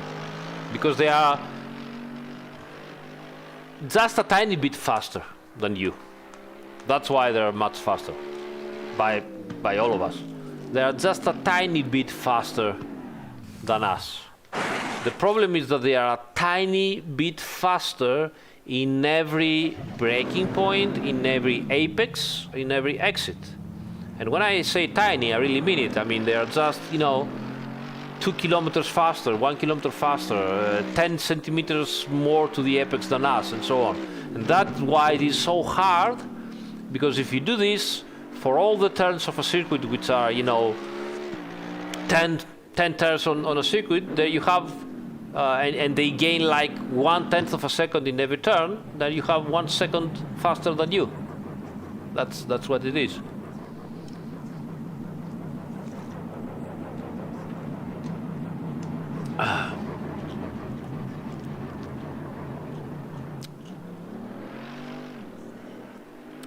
Xavier, the scroll wheel of the mouse, you scroll while you're moving with the camera. You scroll forward and you go faster. You scroll backwards and you go slower.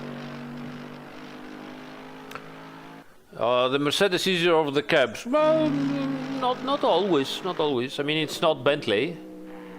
Not always easier over the curbs. Yeah, I'm not in the mood of driving a lot tonight. As you can see, I'm really doing problems. Engine radiator damage? No, it's not really simulated. There is the code, but I mean, in the end, we didn't simulate it.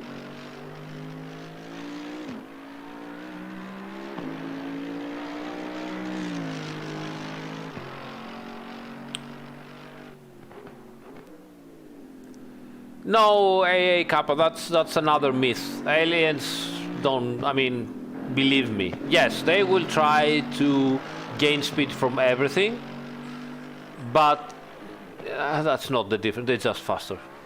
Just faster. That's the truth, you know.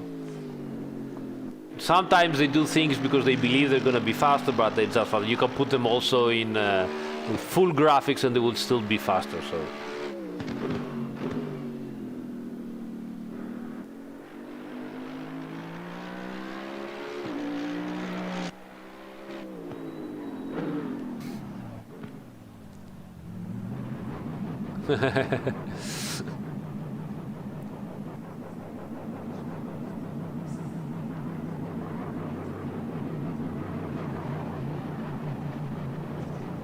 We talked about the DLSS before. It's not an improvement necessary, and it's not an easy thing to put in as we are right now.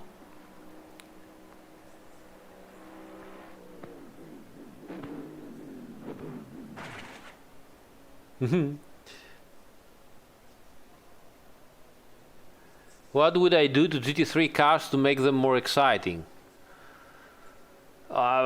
It's not possible. I would take off 500 kilos, for example.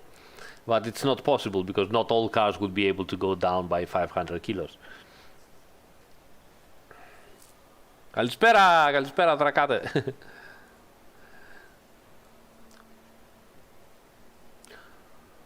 It's quite complex, Evil Rager. It's quite complex. They hardly change the setup at all. You know, they just arrive there with a basic setup and just do a little bit of changes here and there, basic things like anti-roll bars or obviously tiny differences in ride height. Nothing much because it needs a lot of time and it's risky and so on. So, yeah.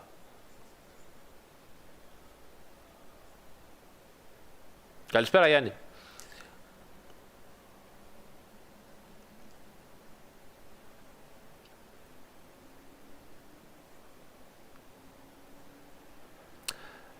Speedforce, unfortunately, you're talking about things that you don't know how they work.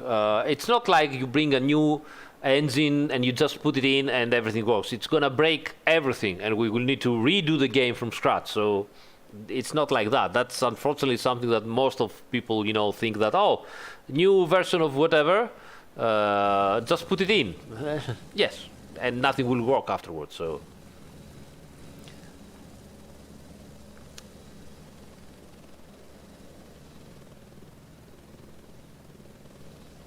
Yeah, also, Danny Price is right. I mean, honestly, guys, I mean, if you are a graphic developer and you know stuff and you know your stuff and you're going to give us an advice, that's fantastic. But if you never touched, you know, the Unreal Engine, or you're not a graphics engine developer, I mean, you have nothing to do with, you know, making games or being a software developer of some sort at that high level, and you have just heard or learned news somewhere, wouldn't it be logic to think that, you know what, probably those developers have already tried and know much more than me, so me going there and telling them, hey, you know, there's a new, have you thought about it? It's probably unnecessary, right?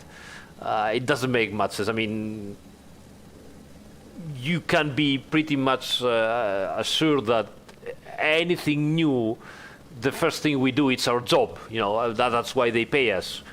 Download it, try it, see what's going to break. We don't, of course, waiting for our user base to tell us, oh, have you seen that? It happens, but it happens very rarely. I mean, maybe it had happened once in our development lifetime.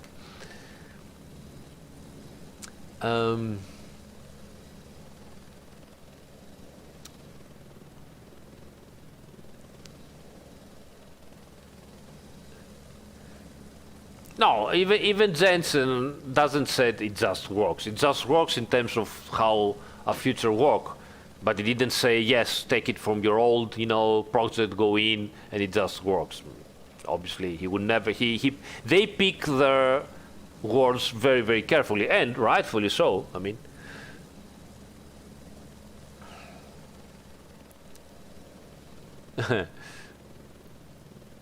Yeah, I'm just trolling the fanboys, you know, and myself.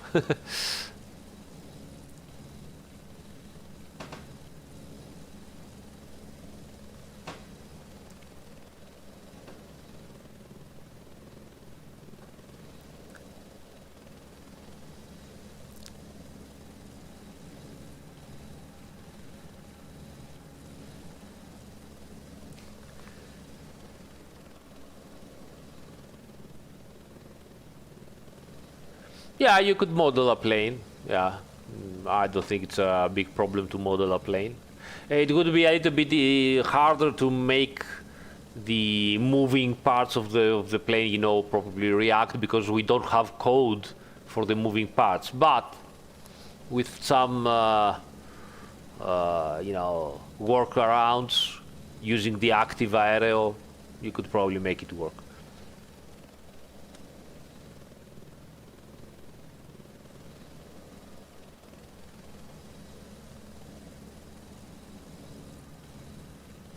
Fish doing fine.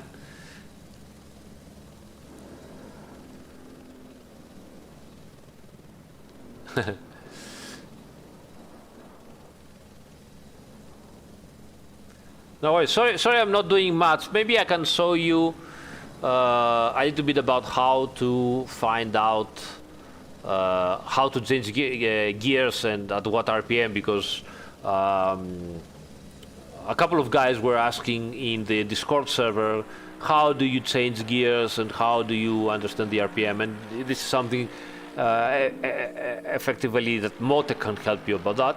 It's relatively easy to find out, so maybe we can show this. Yeah, Meko made the plane in AC, yeah.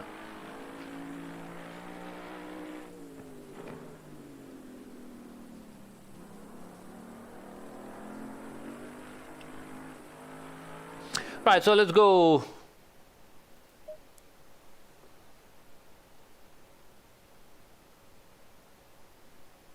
Marble, you're telling me the exact opposite of what happens. In ACC, actually vibrates when you're going into hard understeer. Some cars, for example, the old Ferrari, depending on the geometry, you can feel the steering wheel going lighter when you understeer. But most of the cars, I mean, pretty much everybody complains that in ACC they don't feel understeer because the steering wheel doesn't go completely light. So again, with you guys, I don't know what to say. Every time, everything is valid, everything and the opposite of everything. So I don't know.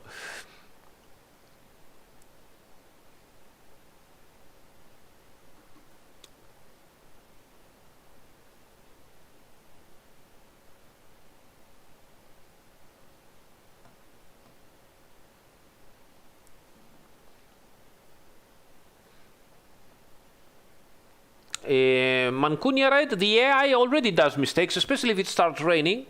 The AI does mistakes. Obviously, don't expect the AI to make mistakes every time. They are rare occasions.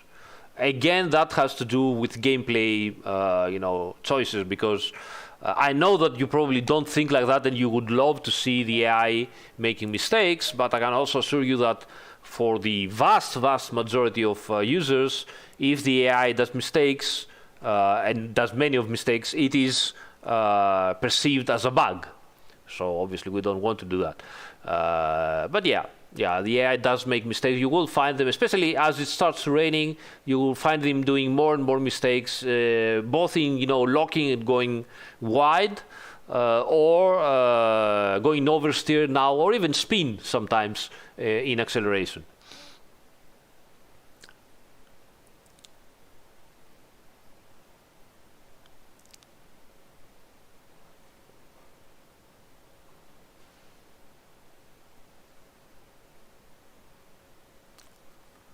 Probably you have motion blur activated.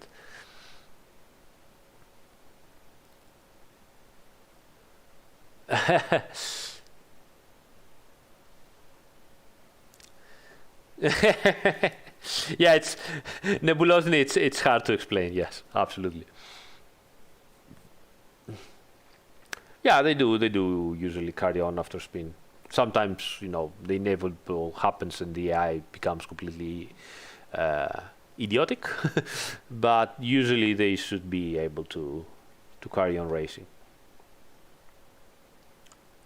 They go to the pits if we find out, the code finds out that the AI for whatever reason is stuck and cannot move forwards or backwards. It's just simply stopped, and at that point they just get teleported.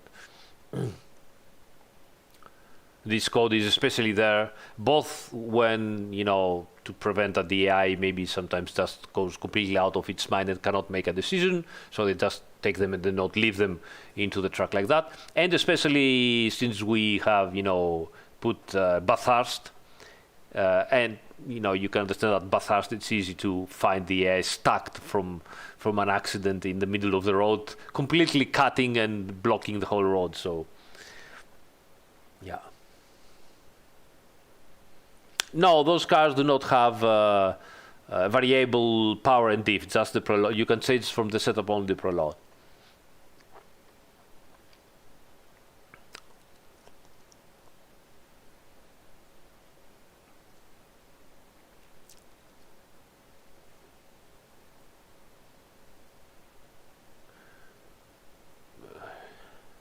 Niche techniques of... Well, some teams were using excessive amount of camber, you know, they would gain performance and then, you know, occasionally destroy their tires and go back to Pirelli to complain. And that obviously brought us to the situation where Pirelli said, all right, 2020 rules for the tires. You cannot put more than -4 negative camber at the front and -3.5 camber at the rear. And that's the rule now. So yeah, they do many things. And of course, you know, some of the teams, they are even, you know, sandbagging during the whole championship in order to get a better BOP just for Spa, because they are going, you know, just to get best possible result at Spa, because obviously Spa 24 hours is both valid for double the points into the championship, and of course the sponsors are all there for Spa 24 hours.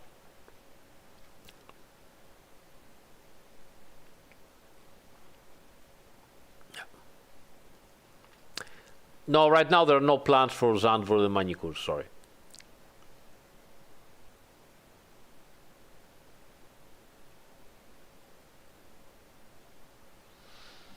Oh, well, at the start of Assetto Corsa Competizione, we were really suffering with bugs everywhere. We would fix something and 10 more things, you know, would crash.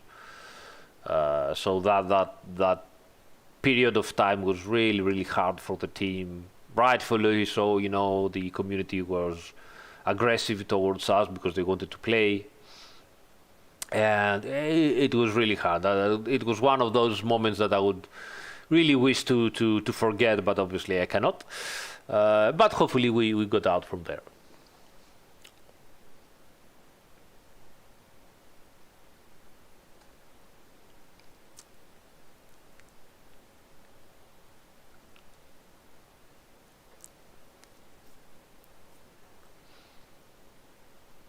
Take care, Noel.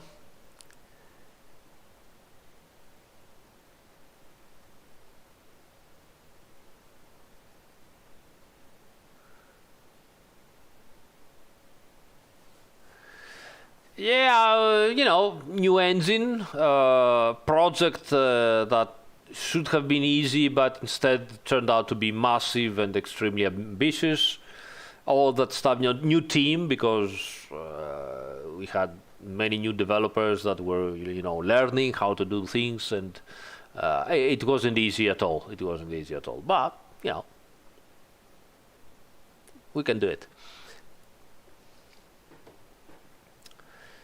Yeah, it wasn't that bad, but, you know, it's complicated, yeah.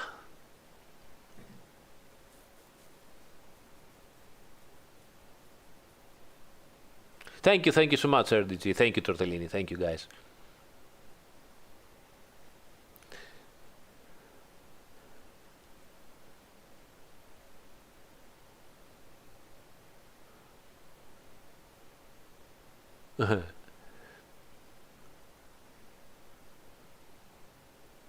Yeah, honestly, we can, you know, for me, it's living the dream. You know, I've grown up always playing simulators.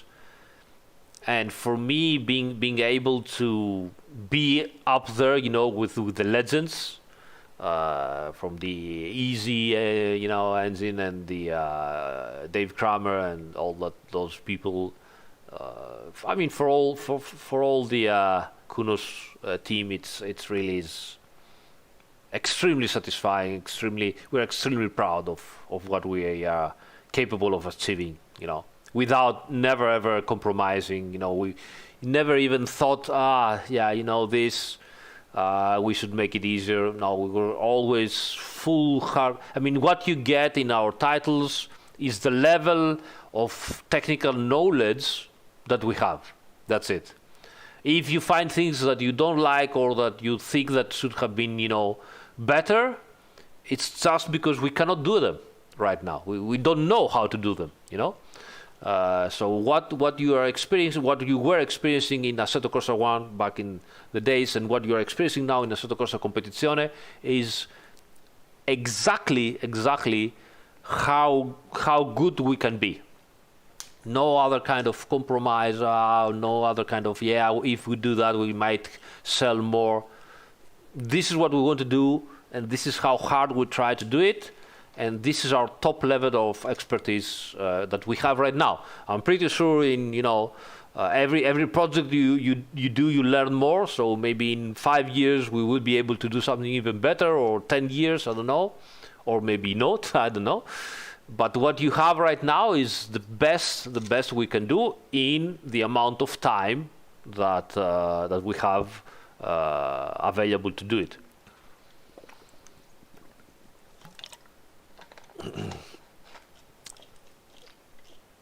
To me personally, I can tell you that, putting modesty apart for a moment, having some situation of sound is the best there is right now. The best there is of any title that has cars in it. All right, let's be honest. And to be able to say, you know what, I've been working into a project that it was the best in the world. Fuck me, that's pretty awesome. I mean. Cockpits, and textures of the cockpits, attention to detail of the cockpit. It's the best there is in the industry. Being able to say, you know what, it's the best in the world. Damn, it feels so good, guys. It really feels good. I mean, it's even in the worst situation, because life brings you both oranges and lemons, as they say. You just close your eyes for a minute and say, you know what, I can do that. Let's keep pushing. It really is good. It's a good feeling. Yeah, rain simulation, it's the best it can be for some aspect, at least for rain on the tires. So having those situations is really cool. Power and Glory, right? Yeah, that was also one great moment. Yeah.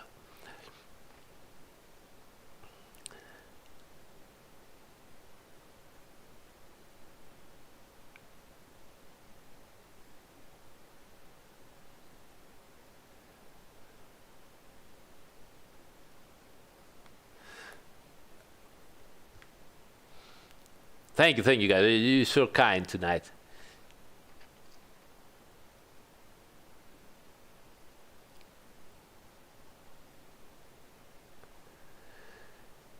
No, I don't think we will ever sell our ACC game engine. No. At least, I mean, never say never, because honestly, I'm not even, making decisions of all those kind of things. But from what I know now, there's no plans for such thing.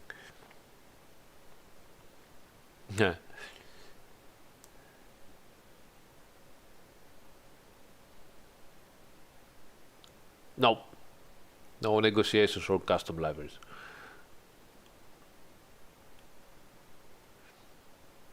Thank you, Apex. Thank you for the patience. We're getting there. Yeah, it's getting strange.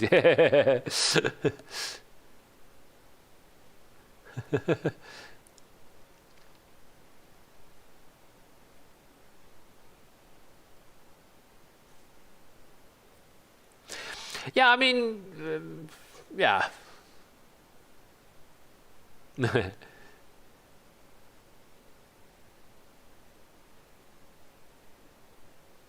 FFB finals, good, it's still bad. You're entitled to your opinion.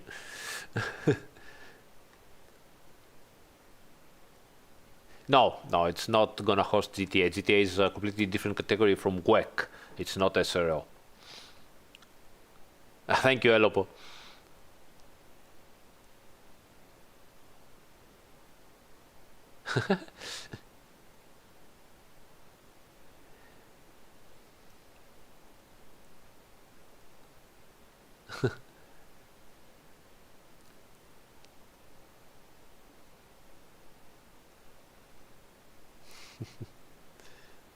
Thanks, Vortex. I'm fine. Thank you so much. Okay, so let's do this. Let's go to Monza have a go. But obviously, you need to do this for each track. So what we're going to do right now, I would like to show you how to understand what is the correct point of changing gear up in order to lose less time when you are, upshifting. Keep in mind that each circuit has its own BOP, and especially on cars with turbo compressors, the BOP changes the pressure of the turbo compressors, and specifically they try to limit the pressure at high revs in order to make the cars make less power, right? So that means that usually the maximum power is pretty much at the same rev limit, but it might happen that going from one circuit to another, especially from one season to another, the BOP has changed the maximum power and at what revs this maximum power occurs. So I would say, as a rule of thumb, it's pretty much the same for 2018, 2019, and IGT. I would double check on 2020 and British GT Championship, because British GT Championship started to do some strange things on some cars that then followed in 2020 season. So let's get a car that is typical of this situation. So the Bentley, for example. Okay, so let's get the Bentley. Go in 2020. I said the Bentley. All right. And let's go to Monza, which is easier for us because obviously at Monza we have the long straight, so I can easily show you what I mean. Okay. So let's go to Monza. Just load the aggressive setup and do a couple of laps, 3-4 laps. Oh, not race, sorry. Just wanted to do a practice.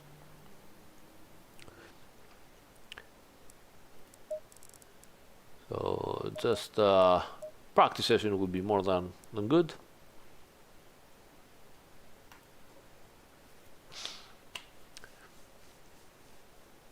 Alright, let's have a look at this. So setup, aggressive setup, and of course before starting let's put some telemetry laps here. Whatever, we don't care, we're gonna just do a couple of laps. We can all the physics, all the presets, the setups, that's all my job. Obviously the safe presets in the game are based on the actual car safe preset as comes out from the factory usually. The aggressive setup might be based on some setups that some teams have gave us, or at least made in the same mentality, same technique, let's say, and close to the actual setups that the car race. Alright, so let's go out and do a couple of laps. Green light, go, go, go.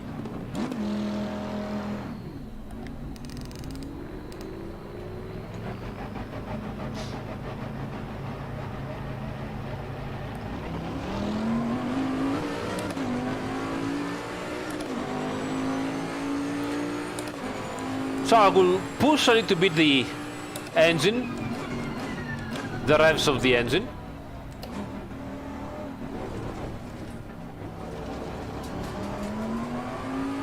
I will go a little bit higher than normal because we're just, trying to find out where the revs, how the power of the engine is at the end. So just pushing.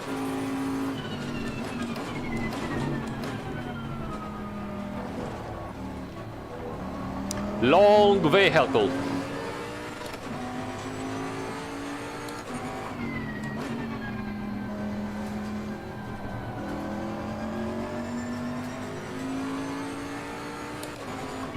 Nebulosny, you need to have a look at my last two videos.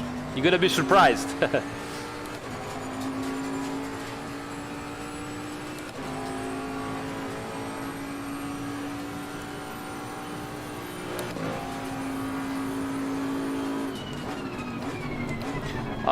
If the Praga R1 is without the turbo one, then the Bentley will win.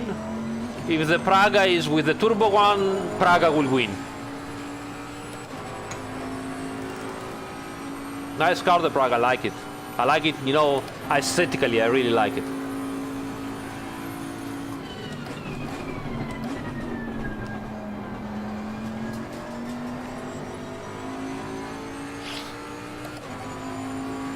Let's do 2 more laps.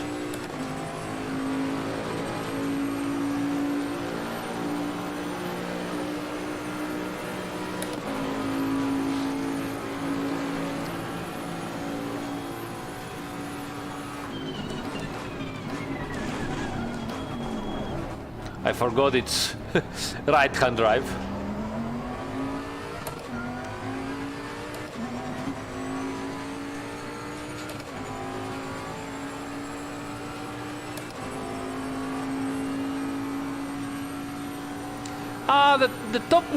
The top speed doesn't really tell you what's going on.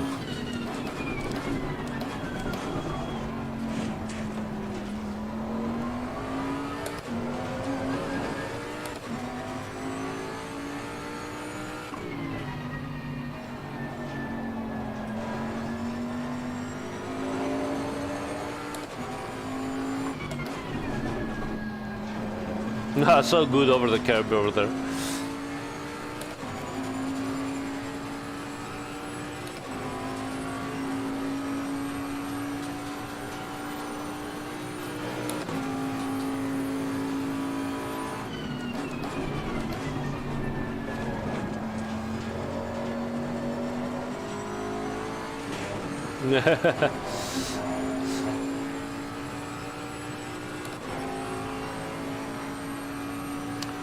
One more lap.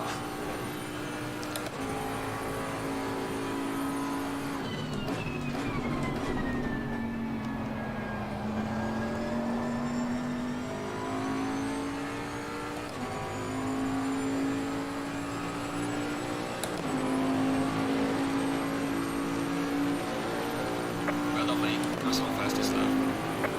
One more lap.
All right.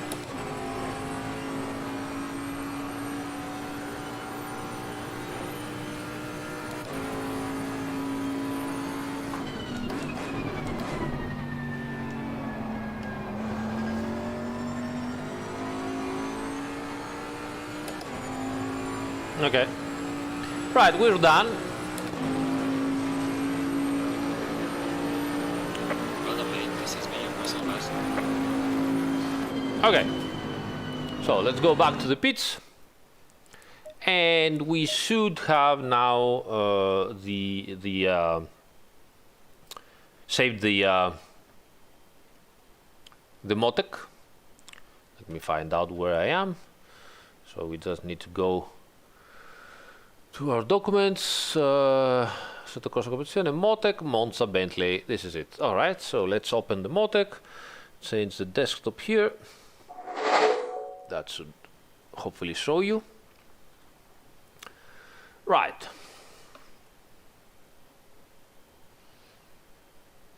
Does it show? Why not? Desktop, this one, possibly. I have mixed up my scenes on Streamlabs, but I will fix them for the next time. Okay, right, so there you have it. Right, so let's see what's going on, right? So we have first gear, second gear, third gear, fourth gear, fifth gear, and sixth gear. So you can also disable some gears over here, you see? On the list, we are, for who doesn't know, we are the RPM histograms over here. So we can disable the gears as we wish. So let's find out what's happening in fourth, fifth, and sixth gear, which will give us an easy idea of how the car accelerates. So what we have here, what those histograms are showing us. Now, we have the speed on top. We need this one, the box on top. We have the RPMs and the speed, okay? And then down here we have the speed again and the longitudinal g-forces. So obviously, easy to understand, as we are going higher in speed and in revs, okay, you can see here the revs going up, you see? 600 and 666, excellent. So we go up 700 RPMs and so on, okay. So you can see here that we are going lower in longitudinal G. Why? The speed goes faster, so we have more aerodynamic resistance, okay. So as we accelerate at higher speeds, the longitudinal acceleration becomes less and less, okay. Now, we are interested to find out what's happening right at the upshift, okay. So we upshift from fourth gear to fifth gear, okay.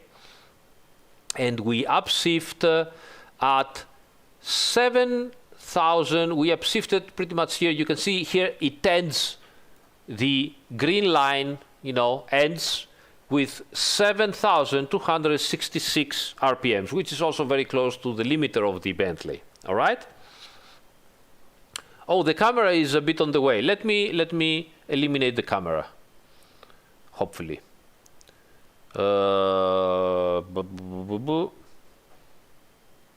Desktop. Where is it? I don't know. Webcam. Possibly this. Let's see if that fixes us. Yeah, give me a second, guys. I'm trying to find out if I can fix this. Yep, okay. Now you can see it. So, as I was saying, we are accelerating over here, okay?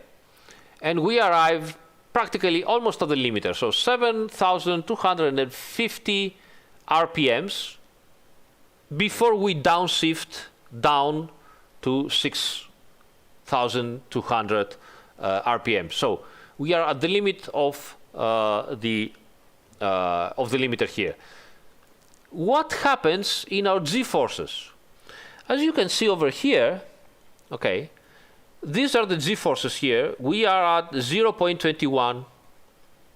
Now, interestingly enough, if we go over the start of the fifth gear, okay, start of the fifth gear, over here, somewhere, you see, which is after the upshift, we can see that we have many g-forces around here, exactly at the upshift, where we have more longitudinal acceleration. We have something like 0.25. Okay? I don't know if that's clear to you. So we upshift, we go down in RPM, we have one gear up, but the longitudinal acceleration is higher. And we can also see this on the driver tab over here. Okay? So let me make this like that. Okay? Let's go and have a look only on the longitudinal.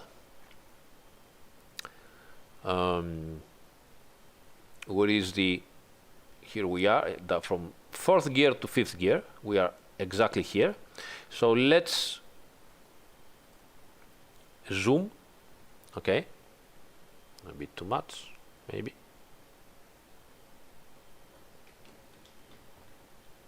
Here we are. And possibly I can also put a little bit of filter here, just to have it easier for you to see. Right? Okay. So this is easier for you to see. So what happens is that we upshift here. You can see this is goes from 4th gear to 5th gear. You see, 4th, 5th gear over that graph. And obviously during the upshift, the longitudinal Z goes down to almost 0. All right? And then up again because we start accelerating in 5th gear. But if you watch closely once more, before the upshift, we are at around 0.21 longitudinal Z. Changing in 6th gear, and we go up to 0.23 G. Okay, 22, 23 G. Which means that we change gear and we accelerate faster. And that means that we are wasting time at very high revs on the lower gear. So what we need to do is go back over here and find when and at what revs, obviously, the 4th gear still has good longitudinal G's. So somewhere around here, the 4th gear has 0.22 longitudinal Z. We are at 7,000 RPM, 7,100 RPM almost, okay? Which means that if we change gear here at 0.22 and start again from 0.22 from the next gear, that means we don't lose any speed at all. We don't lose forward acceleration. And we can also have a look here at the RPM again. So this is what happens over here. You see, this is the yellow dots are the 5th gear. We do 0.24, 0.23. To do the same longitudinal acceleration in 4th gear, a gear before, if we go over here, okay, so we get a dot that has 0.23, somewhere around here, and we see once more up here 7,000 RPM. So pulling the engine up to 7,250 RPM is not good for this car. We need to change gear at around 7,000 RPM, so 200 RPMs less. We can double verify and see if this is the case again into from 5th gear to 6th gear. And again, we can see in 6th gear pretty much the same situation.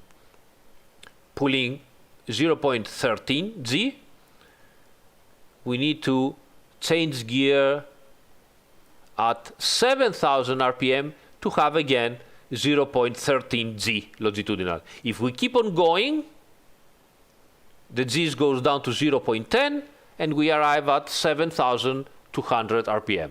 So once again, the histograph here and also here shows us that, you know, if you pull the RPM, you go lower. So you need to change gear a little bit sooner to have the same longitudinal G's. Again, 7,100 RPM. Change gear 0.12, 0.13. So that's is it clear to you, the concept of what we have done? So we can also try right now to do a couple more laps. Load again the telemetry. This time we will, change upshifting at 7,000 RPM instead of 7,200. And ciao Stefano.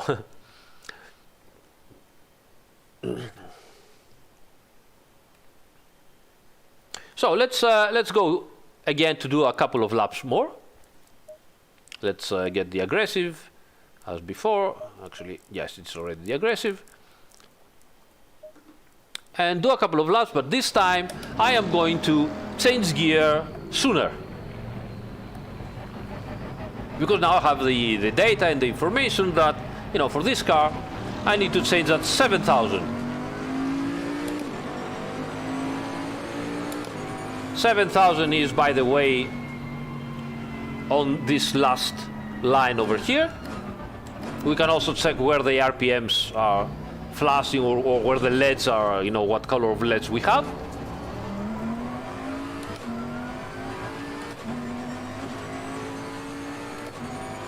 And see what is going to happen.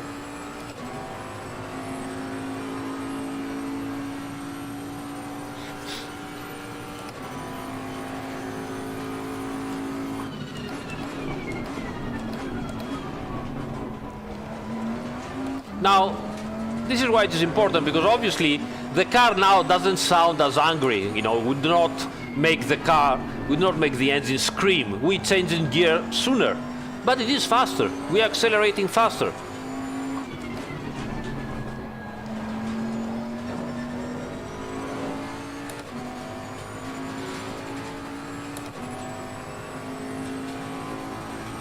Yeah, I can also change the display, of course. Like this, so it's easier for you to have a look, possibly. So let's go to 7,000 and change. You see also the LEDs are flashing, so you let the LED flash, go a little bit farther, and then gear change.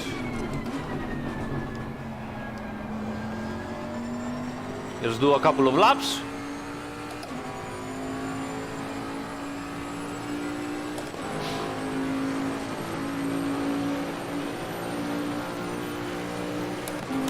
No, you don't want to really downshift sooner. It did downshift properly.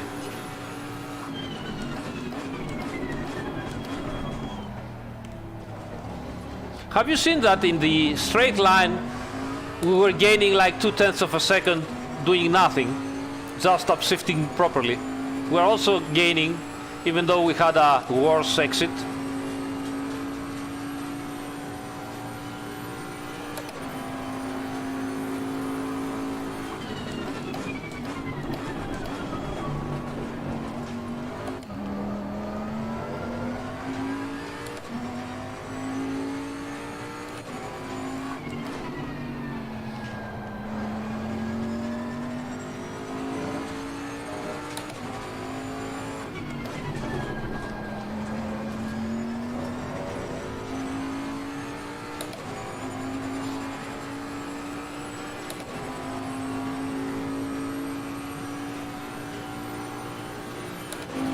Oops, I pushed up too much now.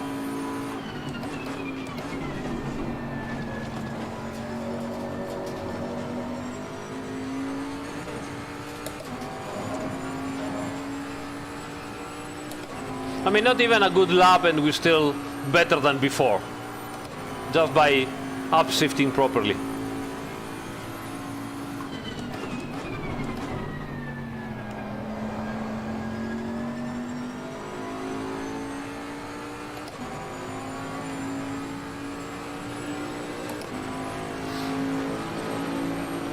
I want one more lap.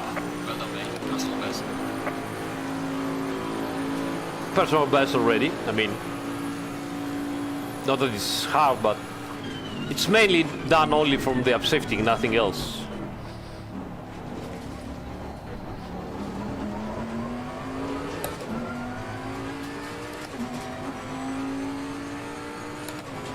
That was a bad exit over there. But it's okay, we just want to have a look on, you know, how the acceleration goes.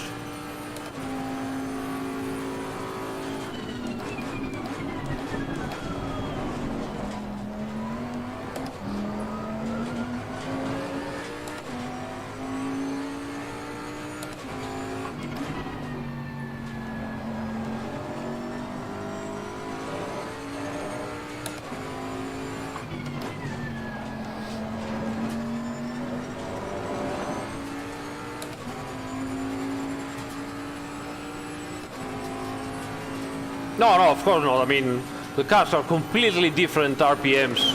You have to do this for every car. This is just Bentley.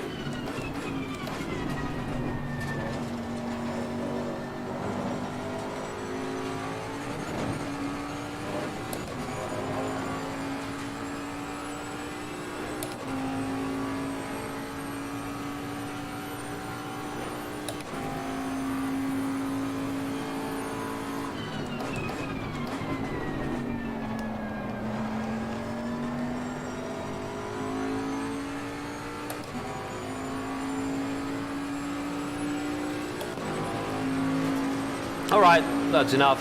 Okay, let's go back to the pits. And possibly, okay, I need to open, get the new one in, open. So now we have the new one in, even better than before. Okay, so this is the new lap, okay. Let's go and have a look at the same position, so from first gear to fifth gear over here, and see what we have done. Fortunately, it's going to be, I don't even know where we are on the track though. Somewhere here should be good. And have a look also the histogram. Here it is. All right, so we are changing gear at 7,000. Is this the new one or the old one?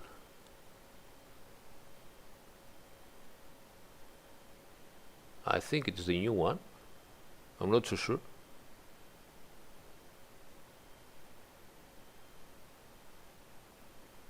Let me have a look at the time date.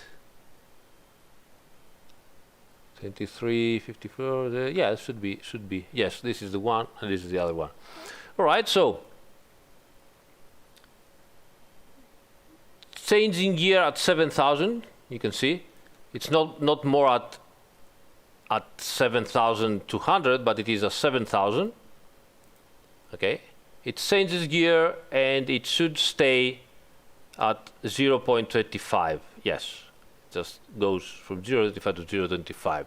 We can find this possibly over here somewhere. Let's have a look. Where is it? So this is the first. This one, Lesmo. Okay. I don't have very clear graphs. Possibly this one.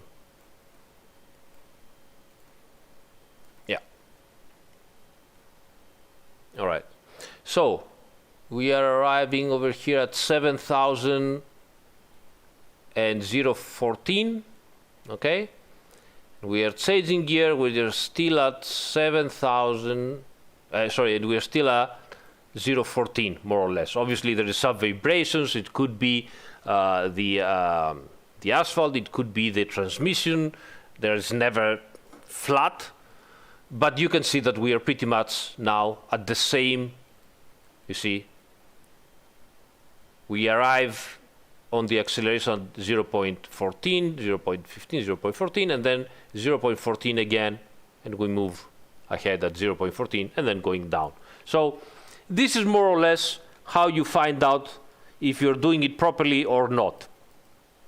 For example, here it goes a little bit lower, but it might have been also in the acceleration, so you might have some extra traction control. And this, after, as you see here, this up and down is the transmission vibration. So you change gear and and you have the transmission vibration, and then goes down to the same G-forces as here, 0.33, 0.33 after the transmissions vibrations. That's how you do it. Okay?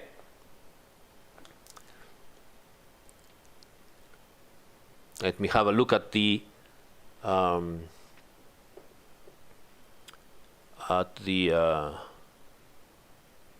oops, webcam. Yeah, at the chat.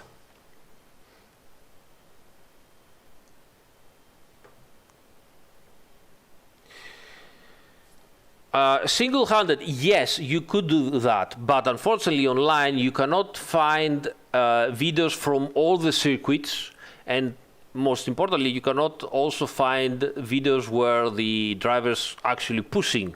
Sometimes you just find on board videos from drivers doing some, testing laps, and on a couple of tracks.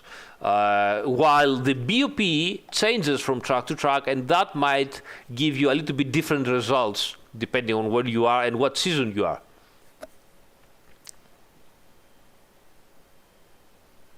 What button to have your dash like that? You can assign any button you want into the options. If you go into the options of the game, controls, okay, and you go here, next dash page, you see, on the bindings, just put a button. I have put number 2. And I like that. You just change through the various dashes that each car has. Some cars have some extra dashes. The Bentley in particular has some very nice dashes like that. Other cars have no dashes at all, practically. So, yeah.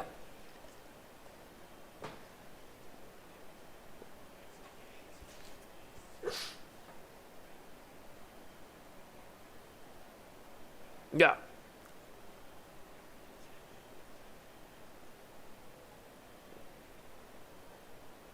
Thank you, single hand. That's very, very nice compliment. Thank you. You can use this with the combination of the delta, but the problem with the delta is obviously you need to be extremely consistent to know that, okay, lap after lap I'm doing the exact exit from the last corner so that my delta is this, and the only factor that changes is the gear shift, upshift.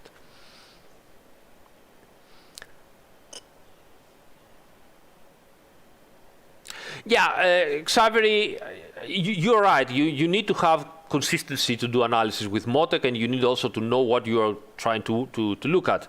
But at least on the revs, it's pretty easy. I mean, you just have to shift up, and see what's happening. So at least for that, it's pretty easy.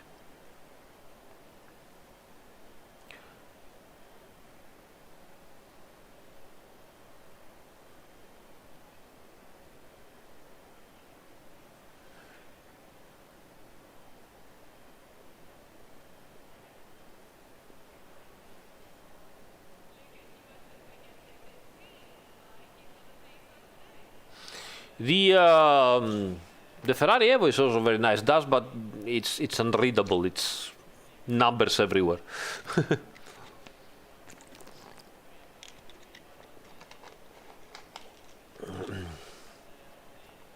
Hearing can really throw you out. For example, most people think that the Aston Martin doesn't have any torque at the low revs, and you really have to push it high. But I can assure you that the Aston, if you put it on the Motec, you will see that it has quite a bit of torque at the medium-low revs. So, yeah.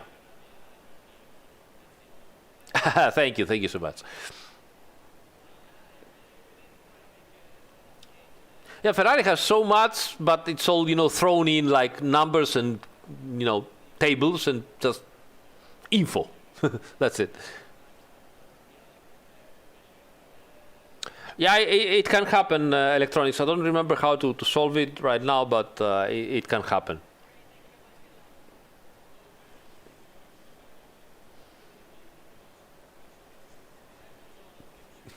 Marvin, maybe something you can do. I believe they are selling some bump stops for the brake of, for the brake pedal of the G29 pedals, which works pretty well. I remember when I was using those, I had installed one of these, and makes your braking much better. They also make them, 3D printed, and the cost is pretty low. Have a look at, improved brake pedal on G29 or bump stops for G29 and so on.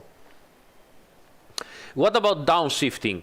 My advice in downshifting is to do it, as I did it here, is brake first and then start downshifting. And my advice is downshift with rhythm. Don't do like that. I've seen many people trying to downshift like crazy, and obviously the downshift protection goes in, and they do this, and they only get 2 gears, and it's a big deal. Also, I've seen many people, instantly downshifting when they're braking. In theory, that might help you with some extra braking force at the rear wheels. In practice, many times it provokes a little bit of a slippage at the rear tires, and that makes the ABS engage, and that makes your braking a little bit longer. My advice, my personal, at least this is how I feel better at the braking, is to do the following. So go on the brakes hard. You can see here. I will show you the pedals. You can also make it a bit slower. Okay, like this. So hard brake, wait, and then. So you see, my braking is all about the rhythm. So I start braking and then start downshifting, and once I started, it's 1, 2, 3, 4, 5. Each one is in the same amount of time because each one needs to have the revs go at least to the mid-range and then downshift. Again, look at that. Listen to that. There's a rhythm. So it's not like blah, blah, blah, blah. No, it's boom, boom, boom, boom. So I will show you also in full speed, and again you will notice the rhythm. It's not pop, pop, pop, pop. It's boom, boom, boom, boom, boom. Okay. For me, this is the best way. It allows you to not upset the car, to not upset the rear wheels, and still be able to do very, very late braking. Very late braking. I mean, I believe that I'm capable of braking really late. Even sometimes I overdo it and I brake even later than the aliens, which means that then I pay in speed on the apex and on the exit of the turn. So don't do that. But I've never had problems, to slow down the car like this. One of the things that you could do, and it might be interesting, so maybe let's quit from here and do this. This is where the hot lap can be of assistance. I hate hot lap, but it could help us here. So let me show you something. So what is that, slow downs the car? The engine or the brakes, And of course, it's the brakes. So aggressive setup here. And let's go and do a little bit of a test.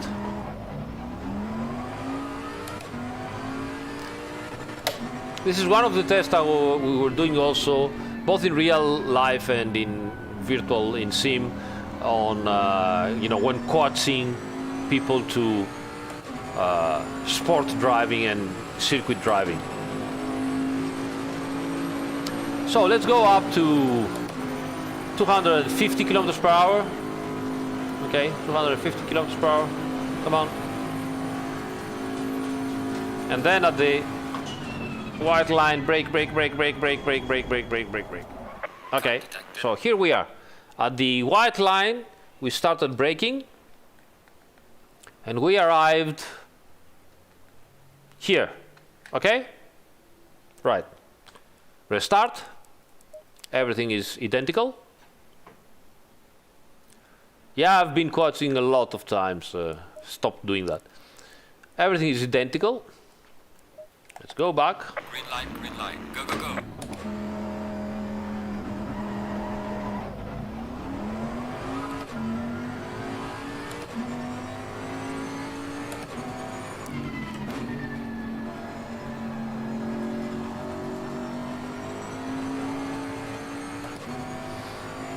And see what I'm gonna do now. Now I'm gonna downshift.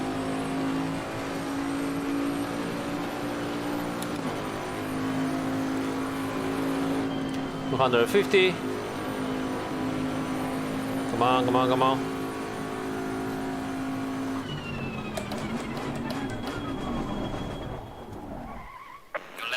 Validate him. All right. He's trying to stay on the track. And we are pretty much at the same. We're a little bit sooner, but keep in mind, you know, the brakes are not perfect, the pressures are not perfect and everything. It's the same. I mean, at one situation, we didn't even, you know, downshifted at all. And here we did downshift, all right?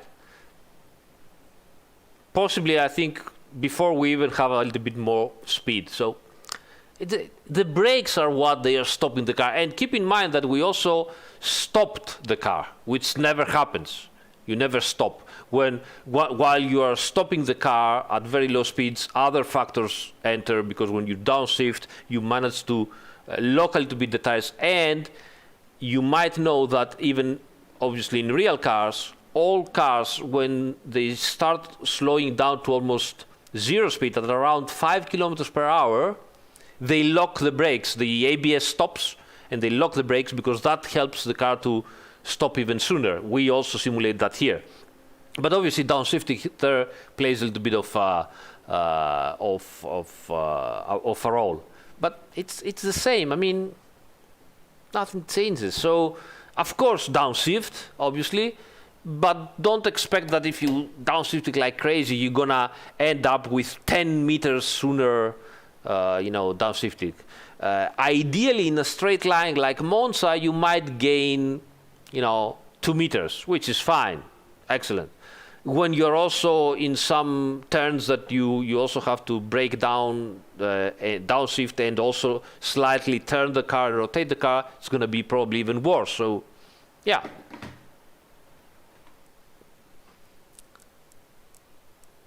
I'm curious to see where we were before. No, that's already, no, it doesn't save the previous. So this is it, mainly. Let me know if you have any questions.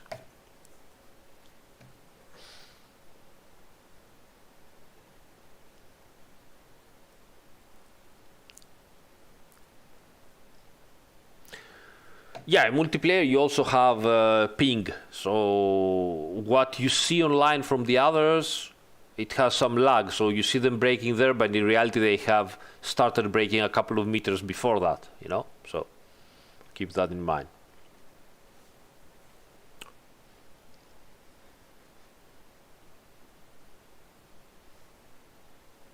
All right.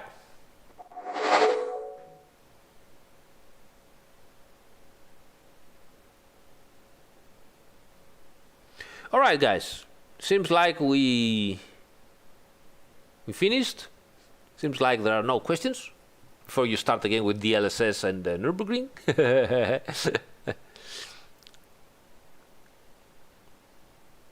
Yes, unfortunately, Altrak, this is a limitation of our technology. The dynamic line is always the same.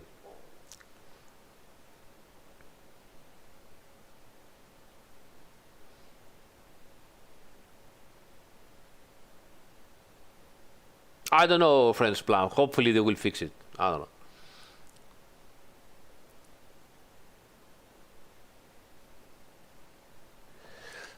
Nico, I don't know. It depends on what you film. I don't know. Just, the main thing with dynamic damping is I would put it 100%, but obviously, depending on your steering wheel, does it permit you to counter steer properly?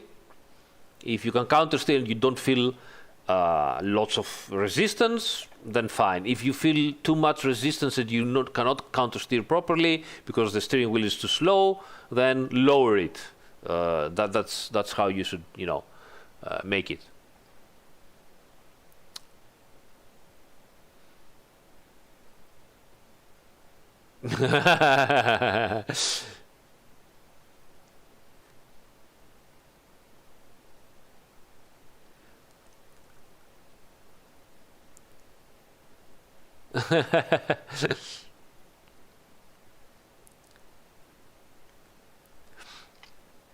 All right, guys. So once again, I hope that it goes a nice live stream. Thank you so much for your support. Always so many here. even if some of those things might be a little bit too long and boring. Thank you for joining my Discord community. It really is amazing. As I said earlier, we have already went over 3,000 people. And as usual, I'm gonna cut smaller edits of this long stream and post them in the following days. I should be doing Donington Circuit Walk Friday night. You will find again all the information on my Discord channel. And yeah, what can I say? Thank you so much for joining. And see you after tomorrow, practically. All right. Thanks, guys. Take care. Bye.